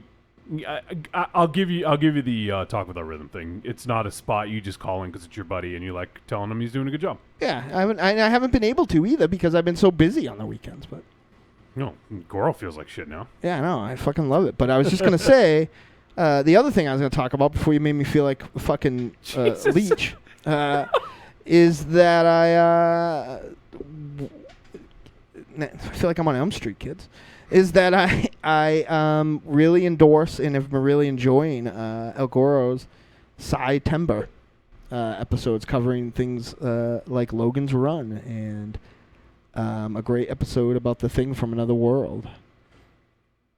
We got Slash-Tember going on at OTC and September going on at Talk With Our Rhythm. Good thing I didn't call them. I was almost called OTC and talked about Alice, Sweet Alice. Think about all the hell I get put through then. It'd be a whole nother show I talked on. Listen, somebody has to contribute in the community. You're prolific. I'm pointing out that you're prolific. Yeah. Look at what dude? I'm not these dudes. This guy's fucking doing calisthenics. We're talking about Dynamo being on too many shows. This guy's not even on his own show. Yeah, this guy's fucking playing with his phone, and you guys are this doing your dude's own not show. even on. Hey, I was Let's talk talking about another podcast. Hey, Slender Man. What else do we Hey, fat ass. What? Yeah, now we're going. Yeah. Let's go fuck No, yourself. I was talking to I'm somebody just about. saying, you guys could be on a podcast every once in a while. I was talking to somebody about the resurgence of VHS. Okay, so why don't you do a show? Yeah, why don't you talk about it on the show? Pull back a chair. because it has nothing to do with you. Podcast. Was it on the news? Let's play some voicemails. No, I'm mad now. I don't want to hear anybody voicemails. You're mad now. Yeah. Mars took his headphones off because I said that he's been on a lot of shows, which is true. There's nothing wrong with it. That's because people like it's me. awesome. Yeah. Yeah, there's You're nothing wrong fucking with it. doing it. That's awesome. Yeah. Why do you think I'm putting you down? You're the fucking Tony Timpone. Where's all your shows? You're ubiquitous. I mean, come on. Is that You're what that everywhere. means, really? I have to look that I up. feel my ubiquity. Oh, I like that reference, Rachel. I get it. You know whose podcast Monster Zero is on? No one's. Me and Stephanie's, because we're the only ones that like him. Yeah, nobody else likes me but you two. That's true. Well, she likes you. She Yeah. does. Yeah. Let's not get it twisted, as Michael Rachel would say. Jerks. Fine, I'm not doing Sheetsy's show anymore. You can blame you. Well, you know what's going to cheer I'm you not up? even going to sing on the Deadite show either. You know what's going to cheer you up, Dynamo? Probably nothing. No, I guarantee this is going to cheer you up. What? You'll hear it. Trick or Treat Radio. It's your boy Judge Out Blinks. Yeah! I was doing well. Can't wait to listen to the episode. Just wanted to call in really quick about my thoughts on 31. I was very excited for this movie. As soon as it hit VOD, as soon as I had a chance, I popped it on. Very excited. And everyone's been saying, if you love Rob Zombie movies, this is the most Rob Zombie he's ever been. And I am a fan of Rob Zombie movies, but my favorite one of his so far, which is kind of the underdog for everyone else, is Lords of Salem. Fair. Yep. I think that was a very unique take on Salem Witches and where he was going with that. I was very excited to see what he would do next. And then he came out with 31. 31, I was not a fan of it. Mm-hmm. It seems like he watched The Purge Anarchy and saw that one scene with the elitists just pitting everyone else against each other and just said I'm going to do this the Rob Zombie way, which is just make awful characters that no one cares about. Very, very thin plot. I did think Richard Blake, I believe that's his name, he was in Halloween 2 as well. He played Doomhead in this movie. I thought he did a fantastic job. Yep. I thought Malcolm McDowell got a paycheck. Cinematography was great, but I don't know, man. Just sometimes his characters are just really, really rough to the point where there's only so much dick jokes and Super 8 footage of people dancing around that doesn't really make them relatable to me or give them any compassion. So therefore, when everything started hitting the fan, I just didn't care. It wasn't terrible. It was a Rob Zombie movie. But I just, after Lords of Salem, I think I was expecting something different and a little bit more, and it seemed like, I know Mars mentioned this on Elm Street Kids Movie Club, was that, he just kind of said I can make this and I don't really care about it, and you could get that feel from watching the movie. That's my personal opinion. As well as Mars, too. He's a smart man. What's up, Mars? Thank you. You're nice to me. Now, Johnny. So, I mean, with this one, if I had to give it one of your grades, I would say tepid treat, barely a trick, right on that line, man. I mean, it was just a movie. I mean, you're going to look back on this one like 5 years from now, and you're not even going to remember it, in my opinion. Everyone will remember Devil's Rejects. I will remember Lords of Salem. Halloween 2 had some great stuff, but this one is just low on that list for Rob Zombie for me. So I'm going to say just smack dab in the middle of a trick and or treat. I don't know. Vera, what did you think about it? Fuck this movie. There you have it, guys. Oh my All God. right, Jarrett, out. Oh my God! Yeah. His daughter said, "Fuck this movie." That's got to be a sound clip. Make that a sound bite. Timestamp. It's gonna go on Greatest Hits Volume 2. Oh, that's great. Or 3. That is beautiful. Fuck this movie. Oh my God! Holy shit! Fuck this movie. That was almost like you for Neon Demon. Yeah, she's a fan. She's been listening. Yeah. Jared, she shouldn't listen to the show anymore. How did that go? Fuck this movie. It's pretty close. She's definitely a fan. She's a Raven Rooter. Yeah, you got props on Cult of Muscle if only you listened. Got it. Show. Fuck this movie. Holy shit. So, having said that, or having heard that, Parenting tips. next week, you know who's going to be sitting in that seat right there? Me. No, you're going to be over there. Yeah. Why? In that seat right there, Oh. our boy, Jaja Blinks in studio. Amazing. And we're going to review 2 flicks. Raven Shadow. Fuck. You got to get both in, all right? We're going to review Fuck 2 movies. a new horror flick that just landed on VOD called Anti-Birth. So we're going to check out that. If you guys want to play along at home, it's available on VOD. And the other one is going to be our first ever, well, we've kind of repackaged it, our first ever Blinkbuster video. So we're going to go to Blinkbuster Video. We're going to check out a VHS, and we're going to review it. And that VHS direct-to-film movie is the often talked about little scene Nail Gun Massacre.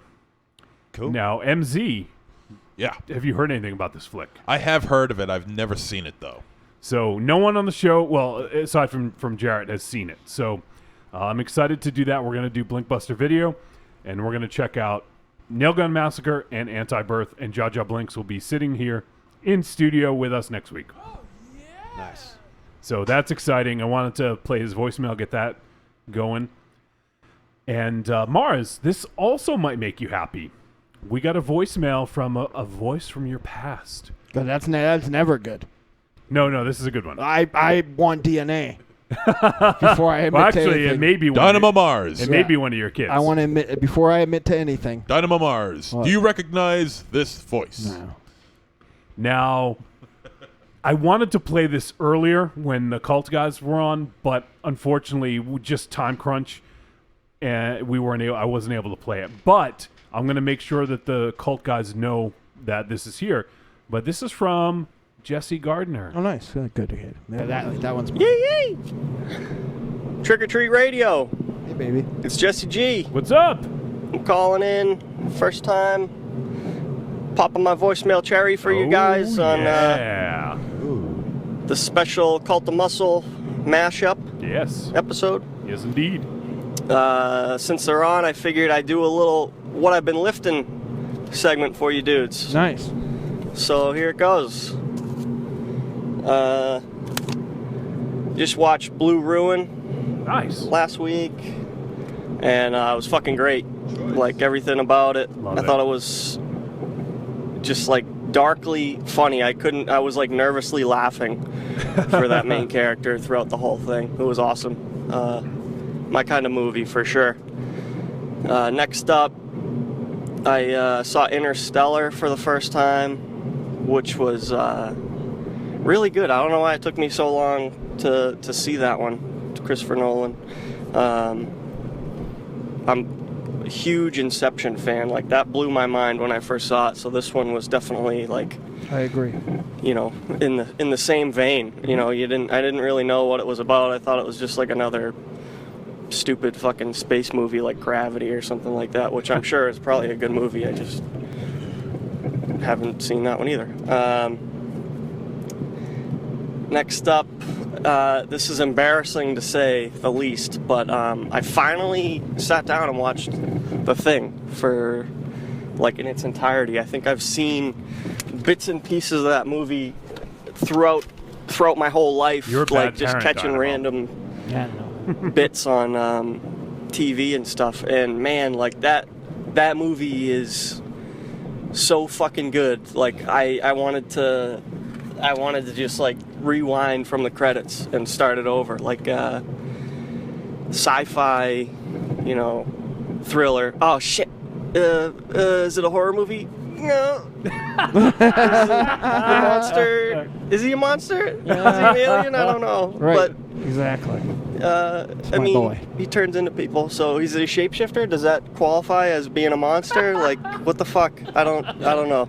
He's a slasher. Anyways, Did the it was lights awesome. just flicker? Or am I having a stroke? Definitely gonna watch that again. Yeah, a stroke. Okay, good. Very soon.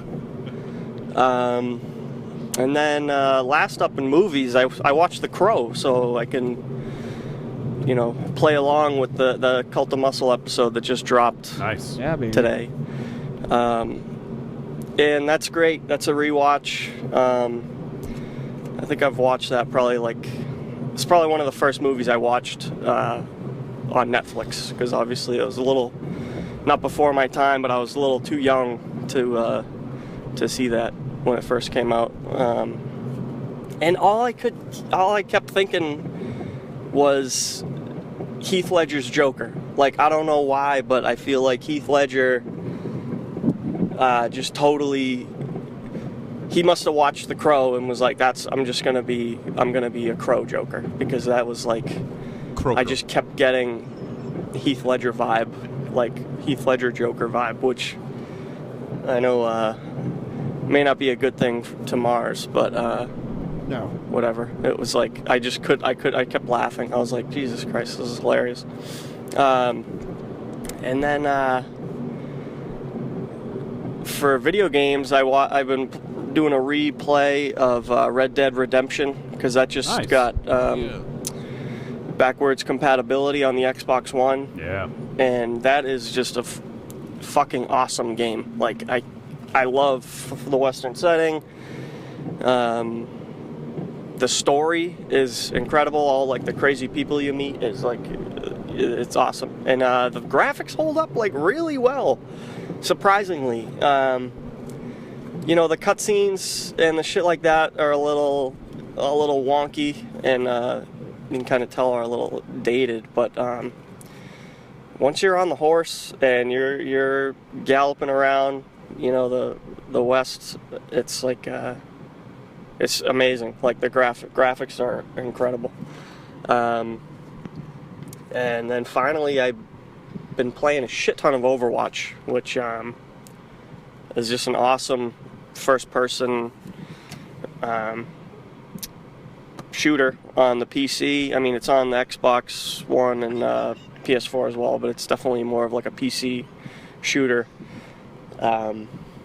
It's basically Blizzard's take on Team Fortress 2. If you guys ever played Team Fortress 2, oh yeah, it's identical in pretty much every way. Yeah. You know, you got the character, you got your defensive heroes, you got your offensive heroes, you got your healers, you got your tanks. And it's fucking awesome. The graphics, like the art style in that game, it's not like super realistic, you know what I mean? It's got like a cartoony vibe to it, but it's so fucking good and addicting, and it's not like a mindless Call of Duty type game. You really gotta like know, you know, you really gotta know your role and like how to play whatever character you chose. So I've been going on a little too long, but I love it. I had a question for you guys. Yeah. Lay it on us. What is all your favorite Tekken characters. Like who's your favorite? Who's your main? I should say. All right. And if you don't like Tekken, what the fuck's wrong with you? But I got 3 albums not out that shows how much I like Tekken. if you're not a big Tekken fan and you don't know the characters, just like what's your favorite fighting game and who's your favorite character in that fighting game, or just who's your favorite character. All right. Yeah. You guys are awesome. I love the shows. Both of your shows are incredible. I look forward to listening to them every week. It's awesome. So keep up the good work, and I'll be listening to you guys tonight. Awesome. All right. Cool. Peace out, dudes. Thanks so much, Jesse G. That was fucking awesome, man. And I apologize that I wasn't able to play it for the cult guys, but time crunch. Sure. And we ended up starting a few minutes late, so it is our fault. But I'll make sure that they hear that. I'm not sure if he lives in the area anymore, but if he does, he better come out on the 15th, because I'd really love to see that guy. Yeah. So. Yeah. Hopefully so. I mean, if we got the VIP package going, hopefully we can. If he's interested, maybe we can get that going. Yeah. Whatever he does, I'd just like to see. Yeah. him. Just hang out. Yeah. Yeah.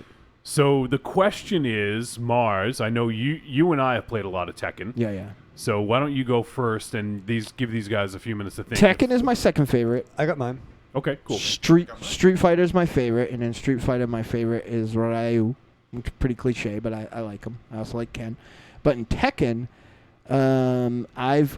again, I'm not breaking any boundaries, but I really love King. Yeah, he was. Yeah, he was the guy in the lion mask. Because he's the wrestler. Yeah. It's just cool. There's a lot more like grappling sort of stuff in like the later iterations of the game, but I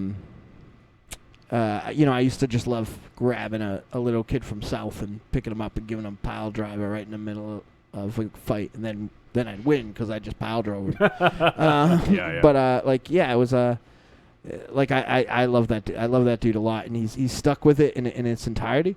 But there's like a lot of characters in that I like. That I was like an arcade Tekken guy, so when I started getting Tekken again, it was on these platforms. So like a lot of the guys I didn't know that well. Like I like the boxer guy. Bald Bull. I don't remember his name. No, I like. Oh wait, no, that's Mike Tyson. Yeah, I like the dude who. Yoshimitsu was the sword. Yep.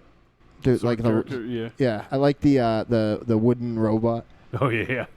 Yeah, I really dig on Tekken. It's good. You'll have to come play with us sometime on the movie theater screen when we ever get to play again.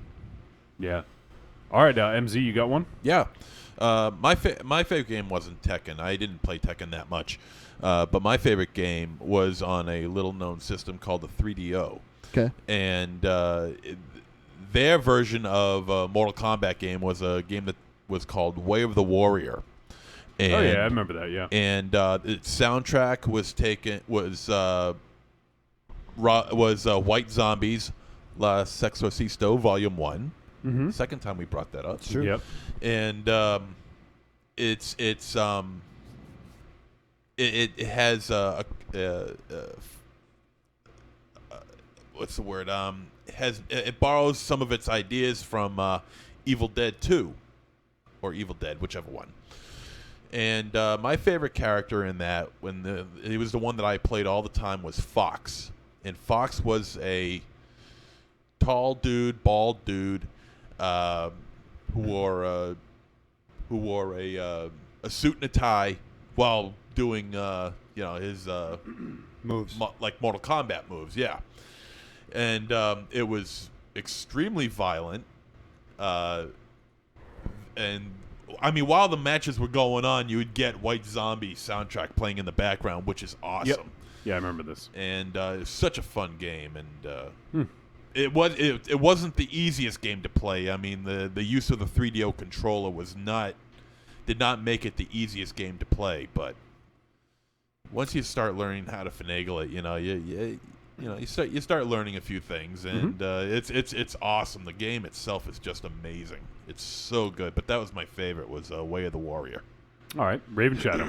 Yeah, no, I was a pretty big Tekken mark in the arcades, and playoff, baby. Yeah, playoff. Dream Machine. Word. What, did you want to get raped and killed? But no, King was my dude. Yeah, Yeah. absolutely. And my favorite fighting game was definitely Mortal Kombat. The Ridge? The original. Well, I mean, that was the gateway. In the drug. arcade, yeah. And Sub-Zero was my dude there. I remember I used to go. Actually, it's right down the road from where I live right now. Is the bowling alley? They had Mortal Kombat there, and it was. I think if I remember correctly, they were the first place to have it, or at least it was the only place I could get in to play it. I can't remember, but I remember they had it there, and I could always play it because there wasn't that many people there playing it. Yep. Yeah, that was a fun game. Like, yeah, because it was like revolutionary when it came out. Because it had, if I remember correctly, I think it was one of the first games that featured motion capture like that. Oh, Pit Fighter.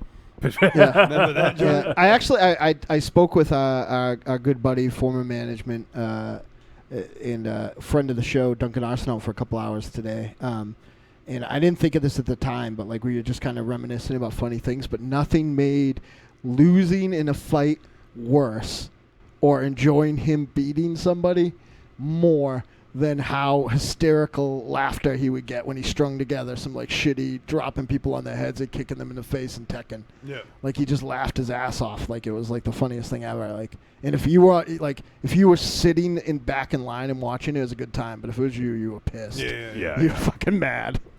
I think for me, King is probably one of the guys I played the most, but close second would probably be Heihachi, the guy who's got the bald on top with the wings on the side, basically. Yeah. Mars, you know what I'm talking about, right? Yeah. Yeah, okay. So I the different variations of him, and another one I played a lot. I liked, what was his name? Martial Law, was it? Was Law the Bruce Lee? Yeah, I think that was. Let me look him up here and see if that was him. Yeah, Law was the Bruce Lee guy. Okay, yeah. So I liked playing him, but the other one I liked, I could never say his name. I really liked Law too. Yeah, I could never say his name correctly. I think you say it Huao Rang. He's the character with the goggles on his forehead right here. Yeah, he's good too. He was tough to use, but I remember liking him. Yeah, I like him too. He was somebody who I used quite a bit when the Tekken versus Street Fighter came out. Yeah. And we were having those team ups. The kid with the red gloves, I liked him. Remember the night I beat Aries at Tiny's house, not even looking? Yes. It's so mad. It was ridiculous. I was killing him so bad at so many things. I did one where I wasn't even looking. I was just pressing buttons. I still won. Knowing him, you can imagine how well that went. Yeah, not good. Not good. So that was a good question, though, Jesse. Yeah, man. We could go on talking more about fighting games because I know it's definitely one of our old pastimes. So it's one of the things that we could talk about for a while. But we got other things to get to, and Jesse did have a follow-up here. So let me just go ahead and play that. Dudes, it's Jesse again. Yeah. I totally forgot to mention this, but the dude in The Crow who, what the fuck is his name? T-Bird. Yeah. So he is obviously the Warriors dude, the clinking bottles. Yeah. Warriors! Fucking, I had to look it up to make sure, because I knew I knew it was him, but I wanted to make sure, so I had to IMDb it while I was watching The Crow.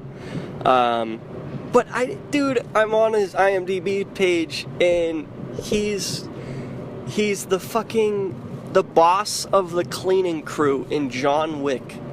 That fucking tiny old crotchety old man that cleans up fucking John Wick's house. It's the same guy. I was like, holy fuck. Oh my god, that was that was like a fucking revelation. I don't know. It was crazy. Anyways, that's it. That was a quick aside I had to fucking bring up. I totally forgot in my last voicemail. But anyways, yeah, dude, you guys fucking kill it. My two favorite podcasts. Yeah, fucking awesome. All right, later, guys. Jesse, if you want your mind blown, he had a small part in The Adventures of Ford Fairlane, the Andrew Dice Clay movie, as a skeevy stalker of a female rock band. I love that movie. Me too. I haven't seen that in literally years, 15 years maybe. Yeah, it's been a long time. Pretty crazy. Yeah, I hear you. Let's hear. So our boy Lance Beefpile, He went to I always forget the fucking name. That the Horror Nights, the Halloween Horror Nights. Is that it? Yep. I'm sure he's going to tell us. He went to kind of an advanced opening of it last week, and he is going to send us in a series of reviews of the houses, and I thought that was pretty cool. So he did send us. He sent us a couple. I think I'm going to spread them out, though. I hope Lance doesn't mind. So let's go ahead and play the first one here. Hey guys, your friendly neighborhood beef pile here, bringing you my review of the Halloween Horror Nights event in Universal Orlando. In case you have not been to Halloween Horror Nights, I'll kind of give you a quick overview. And this will probably be broken up into kind of 3 quick little voicemails, just so that I can kind of break them down and not overwhelm everyone. So, first of all, Halloween Horror Nights is an event that is full, giant, built haunted houses with special effects. It's all Hollywood style. It's not store-bought stuff. They make the bodies, they make the effects, they do projection, there's weather effects, there's all sorts of cool stuff. What they do every year is they start somewhere around January, and they do some licensed houses, some unlicensed houses, and they do some scare zones and shows. A scare zone is basically an area in the actual theme park where you can walk through.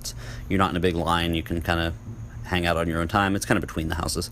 And then the shows, there's a funny one, which is Bill and Ted every year, and it's not quite like the movie, but it's more of a pop culture shaming, and it's usually really funny.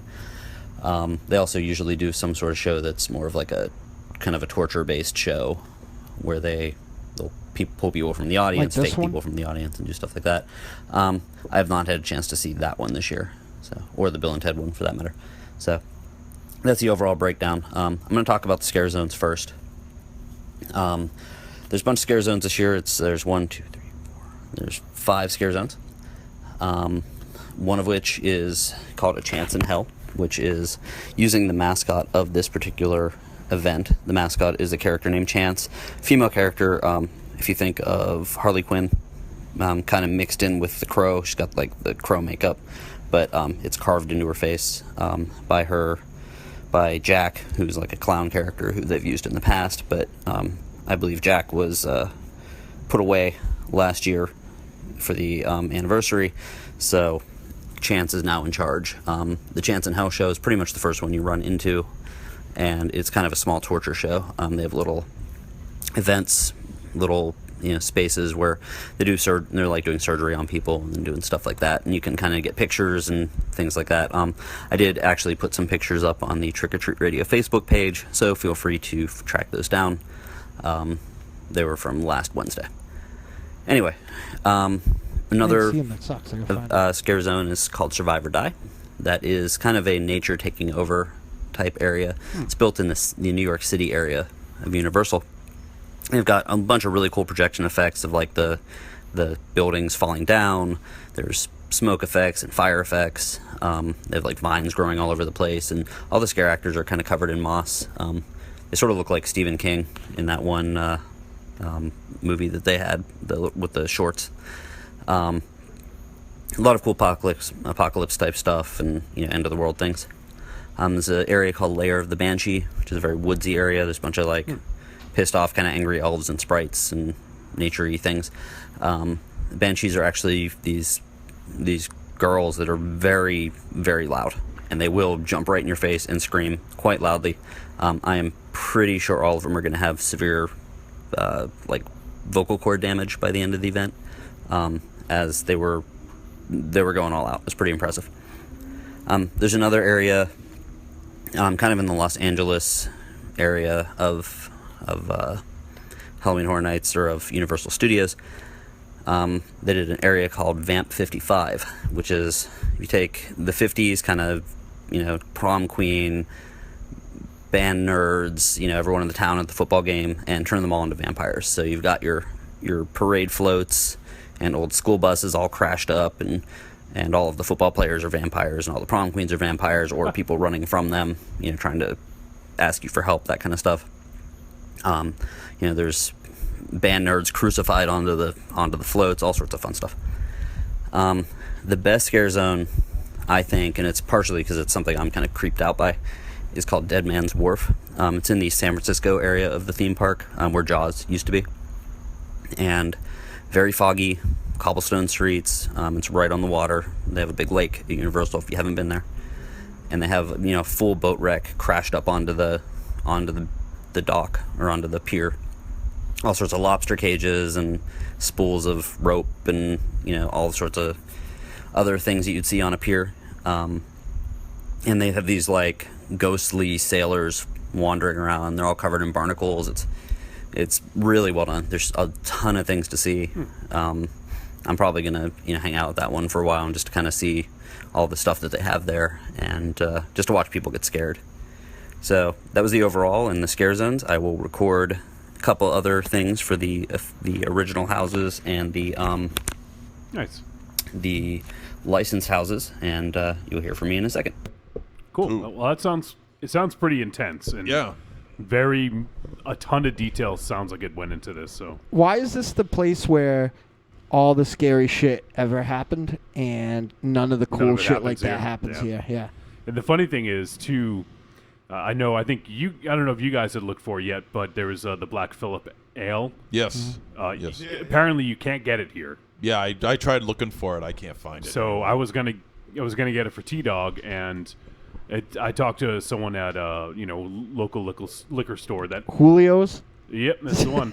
They typically carry a lot of stuff, and he said, Minnesota doesn't come out this way, so anything made in Minnesota, I guess, for whatever reason, which is funny because the movie took place here. You think that maybe shit, we need to get the fucking Bandit on this. The what? The Bandit. The Bandit. Yeah. Okay. Like Smokey. Yeah. Him and Snowman can get that from fucking Minnesota and drive it up here in 15 hours. Yeah. Doing what can't be done. So no, it's very cool, and I appreciate Lance Beefile being our roving reporter. We have a couple more from him that we'll play over the course of the next week or two, and we'll hear more about Halloween Horror Nights, as he put in the chat room. Thank you for clarifying. And we're going to hear from the what's his official title? Is he the courtroom sketcher? Yeah. We're going to hear from courtroom artist. Courtroom artist Raven J. Hey guys, it's Raven J from the Retro podcast. Yeah. I wanted to chime in on the Fangoria subject tonight. I don't know if you guys are still doing it or not, but yeah. I'll try to keep this brief because I don't want to. Anyway, Fangoria. First time I knew of it was like back in the 80s, and I'd see it on the magazine racks, that and like Gore Zone, and I had no idea what it was. It just looked naughty, so I kind of stayed away from it. But there's this one time where I picked up like this poster book, and it had like like Jason and Freddy, but it also had like this huge poster of The Exorcist or Reagan, and I had no idea who she was. But if I had at the time, I probably wouldn't scared shitless.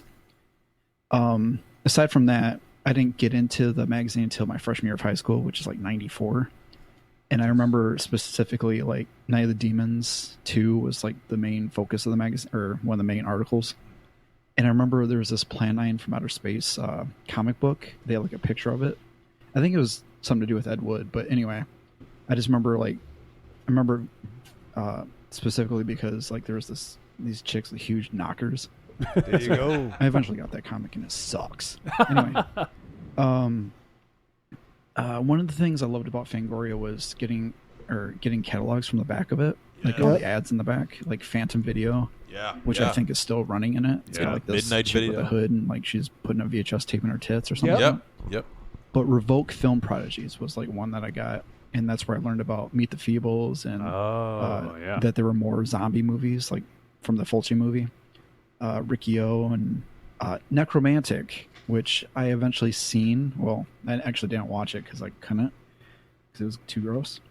I would get like random issues, especially if it had something to do with demons, because I was a huge Demons 1 and 2 fan. Yeah, baby. And then I think 98, George Romero was focused on, because like he had just filmed Resident Evil 2 commercial in Japan or something like that. Yeah. So I had that issue, and then I kind of got them every now and then, but like from 2007 to 2010, I would get like every issue, along with like every Horror Hound and every Rue Morgue.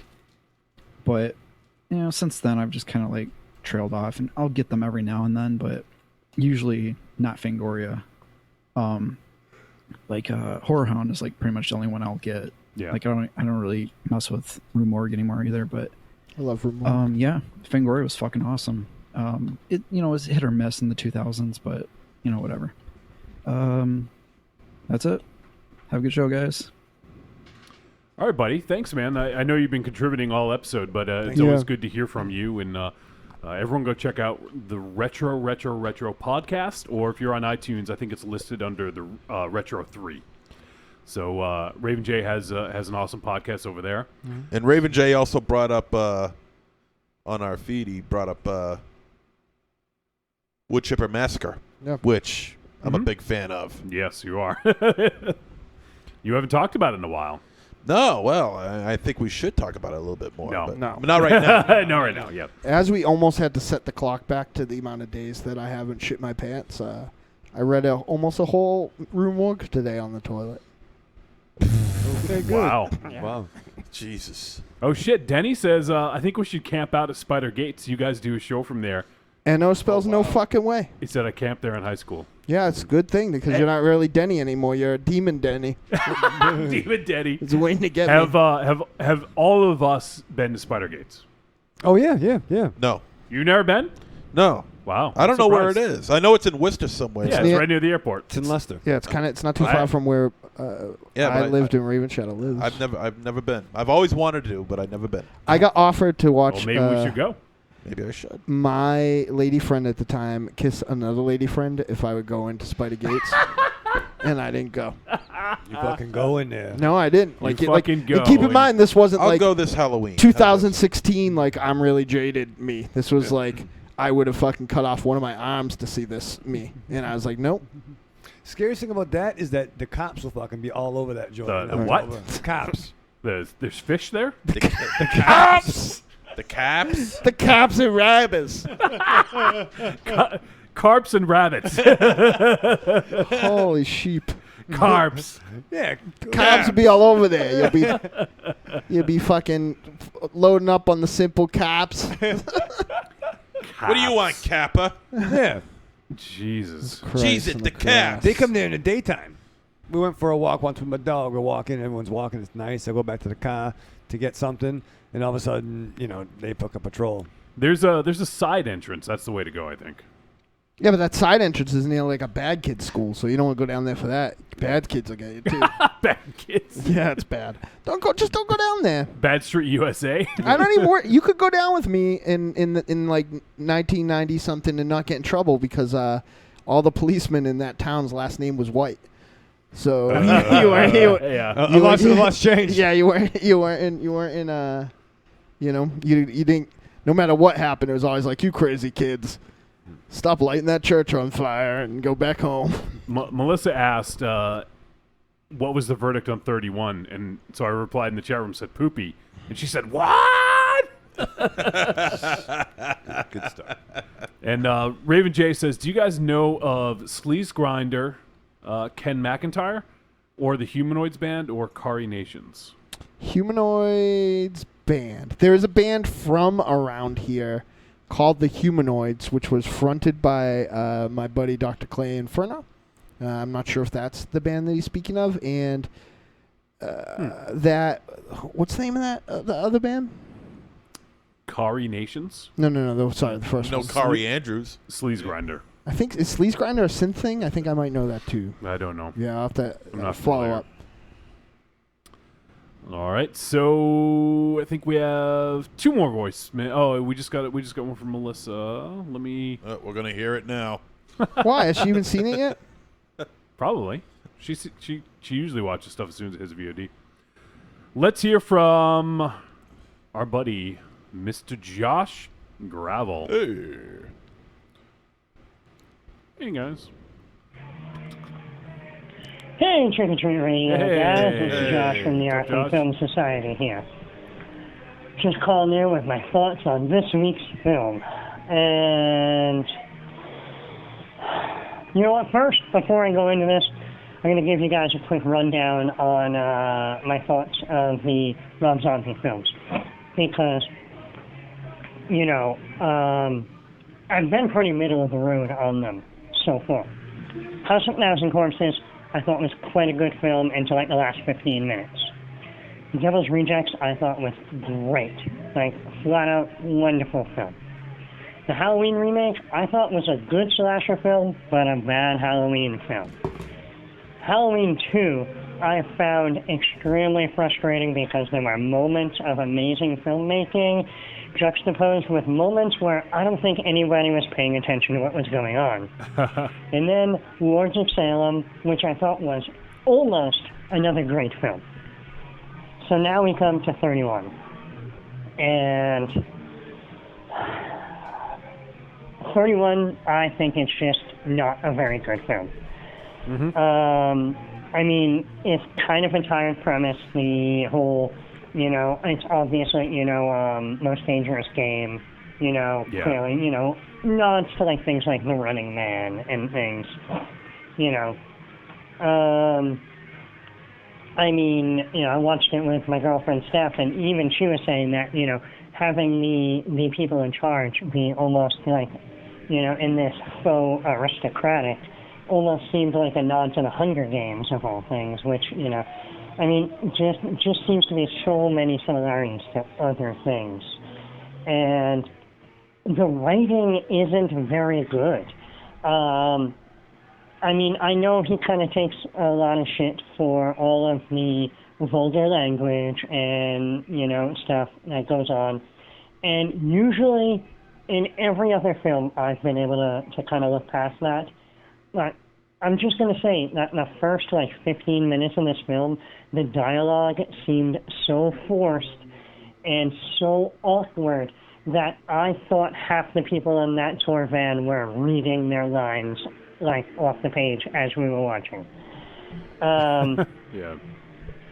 I don't know. I mean, and then I have some logic questions with the rest of the film that I'm going to bring up later. So, I'm just going to say, overall, this is a trick. But I guess if you're a big Rob Zombie fan, I recommend it. If you're not really into his shtick, then there's really not a big point in watching this film. But I am. So I what guess happens? it's kind of a so-so recommend, and it's a trick. All right, I'm going to get into some borderline spoilery stuff here. But without giving anything away, I have one major question. Because, I mean, we knew going into it that there's this kind of Most Dangerous Game type game called 31, and that there's these people that are in charge of it, blah, blah, blah. How do they know what's going on in the game? It's never established that there is any vantage point that they have where they can see what's going on. There's no camera system, especially since it's like the 70s, you know, it's, you know, 1976. So even if there was like a rudimentary security camera system, they don't show any of that. They give you no indication that these people have any idea what's going on in the game, much less how people are doing in the game. And it was just kind of ridiculous that they would keep coming in and commenting on the game when they had no concept of what was happening in the game. I'm with you. I mean, you know, how are they going to adjust odds and know who died? I mean, at least with Battle Royale, you knew who died because they had the collar on monitoring their vital statistics. Right. This has nothing. It's just, you know, half of an idea that was put down on the page, and, you know, nobody came along to say, oh, you know, maybe you got to fill this in a little bit. I mean, a couple other issues that I had is that it takes things straight out of other films. I mean, without saying what it is, there is a reveal in this film that's taken straight out of Rocky Horror Picture Show. There is a kill that mimics the only good kill in Texas Chainsaw Massacre in the beginning. Yep. So, I don't know, it's just pretty disappointing. I have a couple other issues, but that would, like, definitely involve getting into specific spoilers. But, you know, I'm just going to say, for people that saw the end as a surprise, there was no surprise. You know, that was clearly, you know, something of that nature was clearly going to happen the whole time. That being said, I can't say the one good thing, you know, was actually the guy who played Doomhead. He was probably the most charismatic character. Yep. And Meg Foster was great. Yeah. As for that crew of people, Meg Foster seemed like the only person who knew her lines and didn't have to read them. So, yeah, I guess that's about it for my rant. I don't know. Hopefully you guys can chime in on some of this. Maybe you guys figured out how they were able to keep tabs on what was happening in the game. But I don't know. So you guys have a good one. I look forward to seeing what you guys do next week. And I'll talk to you soon. Bye-bye. Thanks, Josh. And you do bring up some interesting points, and I don't know if we maybe would have touched upon them if we had more time during the review portion. But it's actually something I didn't really think about. And it's a very good point because they never show how they're able to see what's going on. And now that you bring it up, it's like it's kind of bugging me. Yeah, it's a glaring Yeah. omission when you think about it. Especially given the time that it takes place, right? In the 70s? Yeah. 76, I believe. Yeah. So, yeah, unless it's magic, unless these are magic aristocrats, there's no way they would have known. Boy, Josh sounded pissed. Melissa is flipping out in the chat room. She says, do not agree with that review at all. And usually I do agree with him. And she kept saying, what? And said, you guys are freaking me out. 31 is like my #1 movie of the year. Non-stop brutal action.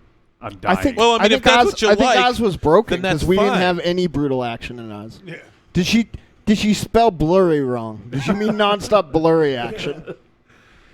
Yeah, well, no, you know, hey, like to each their own. Right. But it is overwhelming, the kind of, you know, middle of the road to negative reaction to this movie on this show. Yeah. It's not like no one loved it. Right. You know, it's kind of what we expected, but disappointing. Sure. I mean, and again, you can say those Cult of Muscle guys or anybody else aren't huge Rob Zombie fans. Which I wanted to get that out. They're Right. not. Right. But I'm a pretty fucking big Rob Zombie fan. Yeah. You know, like I have every comic he's ever written. I have all of his albums. I have all the remixes. I've seen him, like I said, double-digit amount of times. I'm a huge fan, and I almost feel betrayed, to be honest. Like I feel like your theory of this being a fuck you is right. Yeah. But why is he mad at me? right. You know, The like people what- who pay. Yeah, like basically. what did I fucking do? Yeah. You know. So He kept on saying Volentia. He heard about that and got pissed at you. So That's not how you say it, and that's my favorite podcast, baby. Yeah. Yeah. but Josh does bring us some interesting points, and you know, I'm with you, Josh. I agree. I agree with you. There's no cameras. 1975. Yeah. I think the thing is, and this is a very careful tightrope I'm trying to walk with this, but I think the people who went into this, who love Rob Zombie, are unabashed fans, love it, and I think they were gonna love it no matter what. Oh, sure. And that's fine, because there are certainly, I have people that I like, Devin Townsend. I know you guys, you know, give me shit for talking about him all the time. Not me. He put out a country album a couple years ago, and I fucking loved it. You know, like What's weird about that? he can do well. There's nothing weird about it, but it's different, is what I'm saying. You know, so I think that there are, if you're such a fan of someone, no matter what they do, you're gonna love it because you love everything they've done. You love who they are. You love a lot about them, and I am not giving people shit at all for loving this, but we are trying to be objective. Yeah. I'm not going to call us film critics because we're not. I'm not. But we're trying to be objective and view this without any of that. You know, of going in, seeing this movie, what does it mean to us? What does it say? What does it do? that sort of thing. And that's exactly what I felt about this movie. And I love Rob Zombie. I just went and I couldn't go see this in theaters because I was seeing him live in concert. Yeah. I don't think I have that thing anymore. Do you guys? What? Where you just love something unabashed? Yeah, I don't think I have it. No, I think I've outgrown that. It's been beaten out of me a little bit, I think, just because, there's so much stuff out there that it's I don't want to get hung up on any one thing for just because, Yeah, well, I wanted to be able to say, God bless Rob Zombie and Adam Wingard for fucking saving my 2016, but that's not what happened. But like I'm waiting for all the things like, oh, well, you thought it should be more gory, so you don't like it. No, I thought it should be more gory, not because I had expectations of it, just because I heard all Rob Zombie fanatics saying how gory this was and how brutal it was, and I don't know. I didn't see that. That's not brutal. That's like we saw. So if we compare two films we saw this year, Baskin is a 9 or 10 on 1 to 10. Like that's up there, pretty brutal, right? Would you guys agree? Yeah, sure. This is more like a 3 or 4, I think, compared to that. Yeah, no, I agree. Like we're using that scale. This is. I felt like this was like saying almost like saying Rob Zombie's music is metal, right? You know what I mean? Like somebody who says like, oh, this is the most metal thing I've ever heard, and it's like, well, I don't know, like hashtag Cannibal Corpse. You know what I mean? Like, yeah. But it's coming from these like devout horror fans, and I just don't understand. Like I do have a level of detachment because I make stuff, and that's the stuff I'm passionate about. You know what I mean? And the musicians and artists and writers that I make stuff with are the musicians and artists and writers that I am super passionate about. But I'm even at the point now where if you come up to me and say that you don't like our music, like I don't care. If you don't like our podcast, I don't care. Like, you know what I mean? Like, not really. Yeah, exactly. Raven hated us. I would like I welcome constructive criticism and feedback. Please, why be more constructive with your criticism, feedback? We are we're invincible. I just don't understand. Like I am. When somebody asked me if I liked it, Wiley asked me if I liked it. Like, whose side I was on, and I don't think I'm on either side because I love Rob Zombie. Like, and nothing changed that I loved Rob Zombie, but I feel betrayed by Rob Zombie because I feel like anything you say about him, like, you're never gonna say he makes a boring movie. You're never gonna say he makes a pedestrian movie. But I remember 24 hours later about as much as 31 as I do about this shitty slasher with Perez Hilton in it I watched like the day before. Slasher. About a dude who had a graduation cap with razor blades on it that he threw at people. Melissa is slinging now. Really? Baskin is poop compared to 31. I guess. Wow. I don't really have I mean, each to their own. I don't have That's a smart, brutal horror movie. Yeah, I don't. And 31 is the exact opposite. Yeah, I don't have it. I don't have a like. I don't even have a. I don't have a retort to that. Like you like one thing, you like the other thing. Yeah, sure, and it's fine, and that's the great thing about it. But that's the thing. Nobody will have a thing. Everybody's gonna say it's because they don't like Rob Zombie and they don't like that. But that's not true because we all. They'll ignore the fact that we actually do. And that's why I wanted to get that out there. Yeah. So, all right. Well, speaking of Melissa, she did send us a voicemail. So let's hear from Creepy Girl. Is she going to berate us, maybe? Okay, I just got off work. I don't know if this is going to make it tonight, but I had to put in my 2 cents about 31. I freaking loved it. I don't know what you guys thought of it, but I loved it. I loved the characters. I loved the gore. I loved the nastiness. I loved Sherry Moon. I freaking love her. She is so badass. And like all through the movie, I was like rooting for Sherry Moon and rooting for Megan. What was her name? Am I saying her name wrong? Meg Foster. Foster? Gosh, I can't think of it. I'm in my car. But the real Meg skinny Foster. older lady. Yep.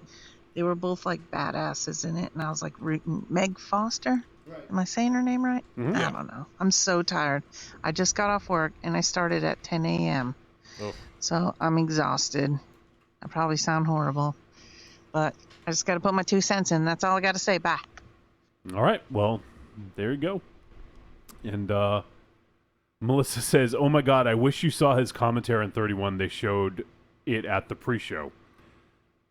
We did quote some of it, and he basically one we read? Yeah, the one we read, where he basically said that I'll make any shit, and you guys will come see it. So, all right. We just had Jesse G just popped in. He Hey, said, "Did I baby. make it?" Yeah. And Raven J is asked if Cody Rhodes is heading to TNA, guys. I don't want to know. And I think so, but I think WWE had put it in an offer to buy TNA. So that would be interesting if he's working for his old company again. I can't wait to see him in Ebola, so that's all I care about. Yeah. With Ebola? You Yep. want him to... All right, we got one more voicemail. It is super quick. That's Josh brought up something that I thought of but didn't bring up.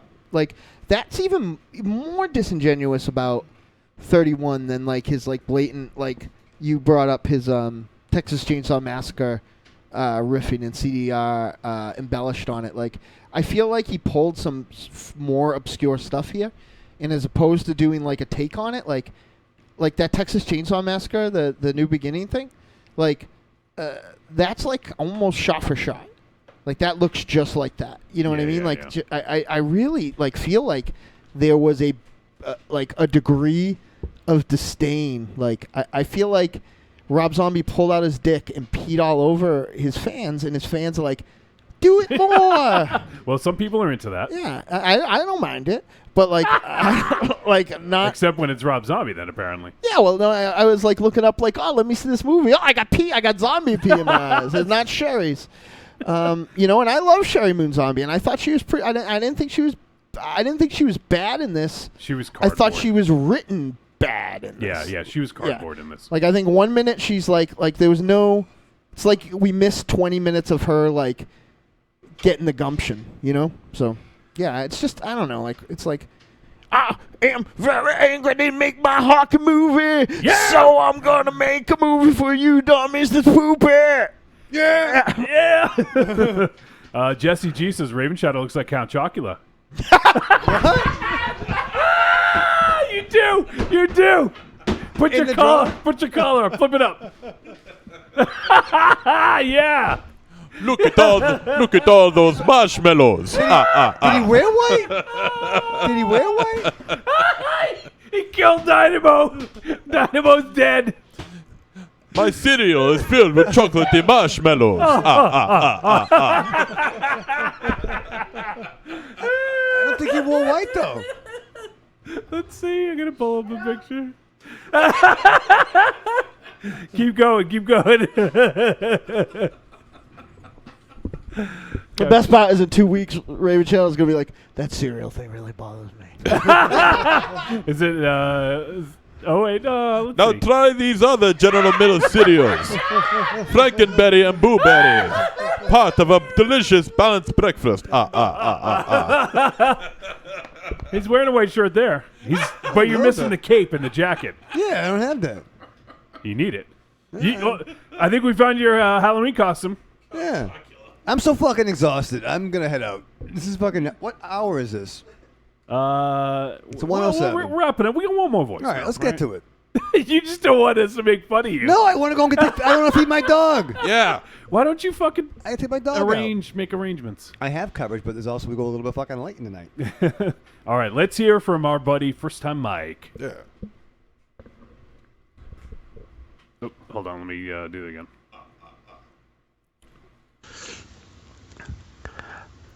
What's up, Trick or Treat family? This is First Time Mike. How's everybody doing? And I'd like to talk a little bit today about my Fangoria memories. Yeah. I started out, first issue of Fango I really remember is issue 29 from 1983, featuring friend of Trick or Treat Radio, Giovanni Lamberto Radici. And his scene from Gates of Hell where he has an unfortunate incident with the drill that goes right through his flipping head. Yes.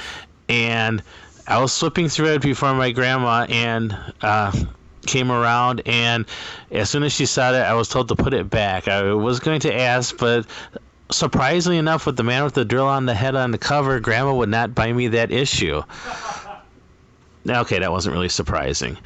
But as I got older, I would get issues of Fangoria for the heady sum of $3.50, which was in my allowance range at the time. And it was an opening to the world of a lot of horror movies that I didn't get in my area. Dr. Cyclops became my guide for renting movies, and the Nightmare Bookshelf introduced me to a lot of paperbacks that I would get at the library. One of my favorite runs was the 41 issues that David Chow had, the Raving and Drooling column. David Chow is a splatterpunk author who I don't know was ever mentioned on the show, but he's a really good author, and I used to love his column.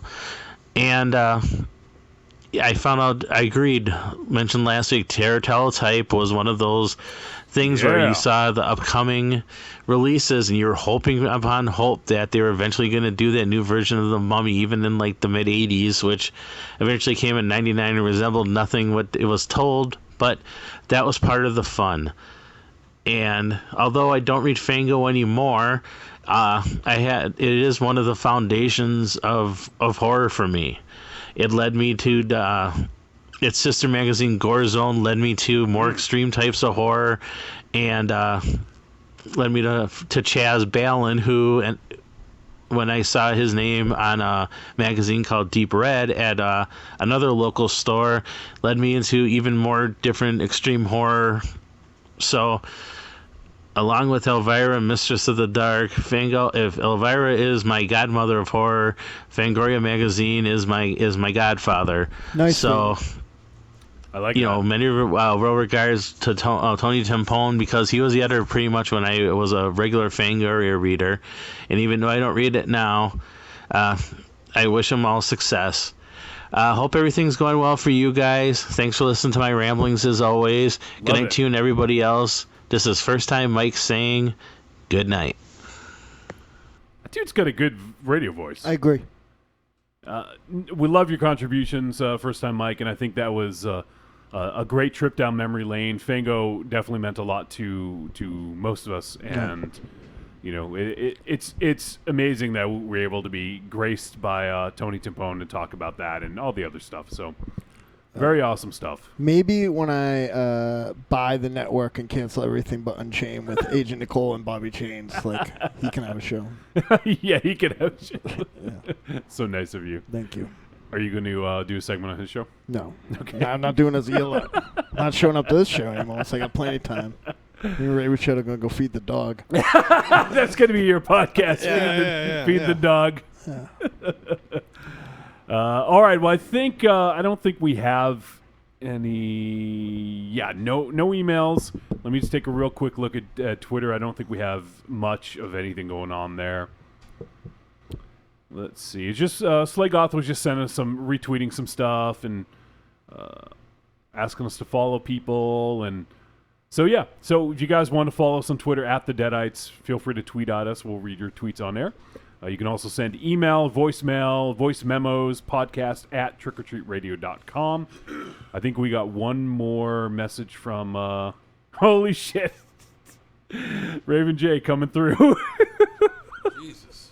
It's a quick sketch right there. I think is a second one. Look at the nose on him. Your nose doesn't look like That's that, a bad nose. Just letting you know, Raven. I don't want you to complex. No, I know. I gotta go. You're pissed. No, I gotta go. I hit the fucking dog. I'm tired. We're all tired, man. I woke up at the same time as you, pretty much. Today. 6? 6:30. Okay. Boy, I wish I could wake up at that hour. What time do you wake up? 5:15. Yeah, fuck all y'all. I was still up at 6. Went to bed at. Yeah, you were texting Tony Timpone. You're right. It's true. Yeah. You got to check we're out friends. Gunwoman. Yeah. Still up at 6. Went to bed at 10. Was in Leominster at noon. All right. Enough about comparing Jerks. our work dicks, all right? No. All right, so... Raven Shadow has to go work in the ghetto, though, so that's tough. Yeah. It's bad. Well, at least you can park behind a chain fence. It's true. Fair. Didn't Or a help us garage. in South Philly any, though. Well, we were behind a chain garage. That's true. MZ, say goodbye. Arrivederci, douchebags. Raven Shadow. Bye. Oh, that's a good catchphrase. I like That's that. goodbye. Want to hear my new one? See you on Punch Fun. All right, Mars Man, why don't you go ahead and take us the fuck out of here? Yeah, here's my catchphrase that you'll be hearing every Monday on Punch Farm from now on. Remember, children, wherever you go, there you are. Can I get a ride? Oh, man. Jesse G, real quick, let me wind up the chat room. Says, I would not buy that cereal. And Denny says, I will never look at that cereal the same again. And Jesse G says, don't ever change, Raven Shadow. I can't never leave. I can't. Wait, were you talking to me? Can I get a ride? You're lucky I let you give me a ride. You friendless Horalator. Horalator. That's the real name for an orangutan. Yeah. You stupid piece of trash. You're lucky Raven Shadow and I even He's hang out got to with go you. feed the dog. Why'd you have to rile him up? Fucking dick bag. Why'd you have to rile him up when Yeah. Raven Shadow has to feed the dog? Later on this week when I'm at a party with lots of people and you're fucking watching... Just get us out of here. Dario Argento again? Tony Timpone is not going to accept your messages. Fucking dick bags. That's you. I like Raven Shadow best. That's all. There you go. I'm leaving too. Shut your mouth, Raven Shadow. Don't say anything else. I won't ask you for rides. See how good the show is when you're like, Optimus Prime, this one time, the weird thing about it. So we get lots of fucking listeners then. All right, everyone. Thank you for tuning in to episode 217 of Trick or Treat Radio. Next week, Fluffy the Hamburger Slayer. episode 218, we're going to be joined by Jaja Blinks. Jarrett Blinkhorn will be in studio. We're going to review Anti-Birth and also the Blinkbuster video pick. Cock takes one yoga class. He thinks he's fucking Nail Charles Gun Atlas. Massacre. All right, everyone. That's going to do it. Thanks for tuning Dick in. bag. We'll see you guys next week.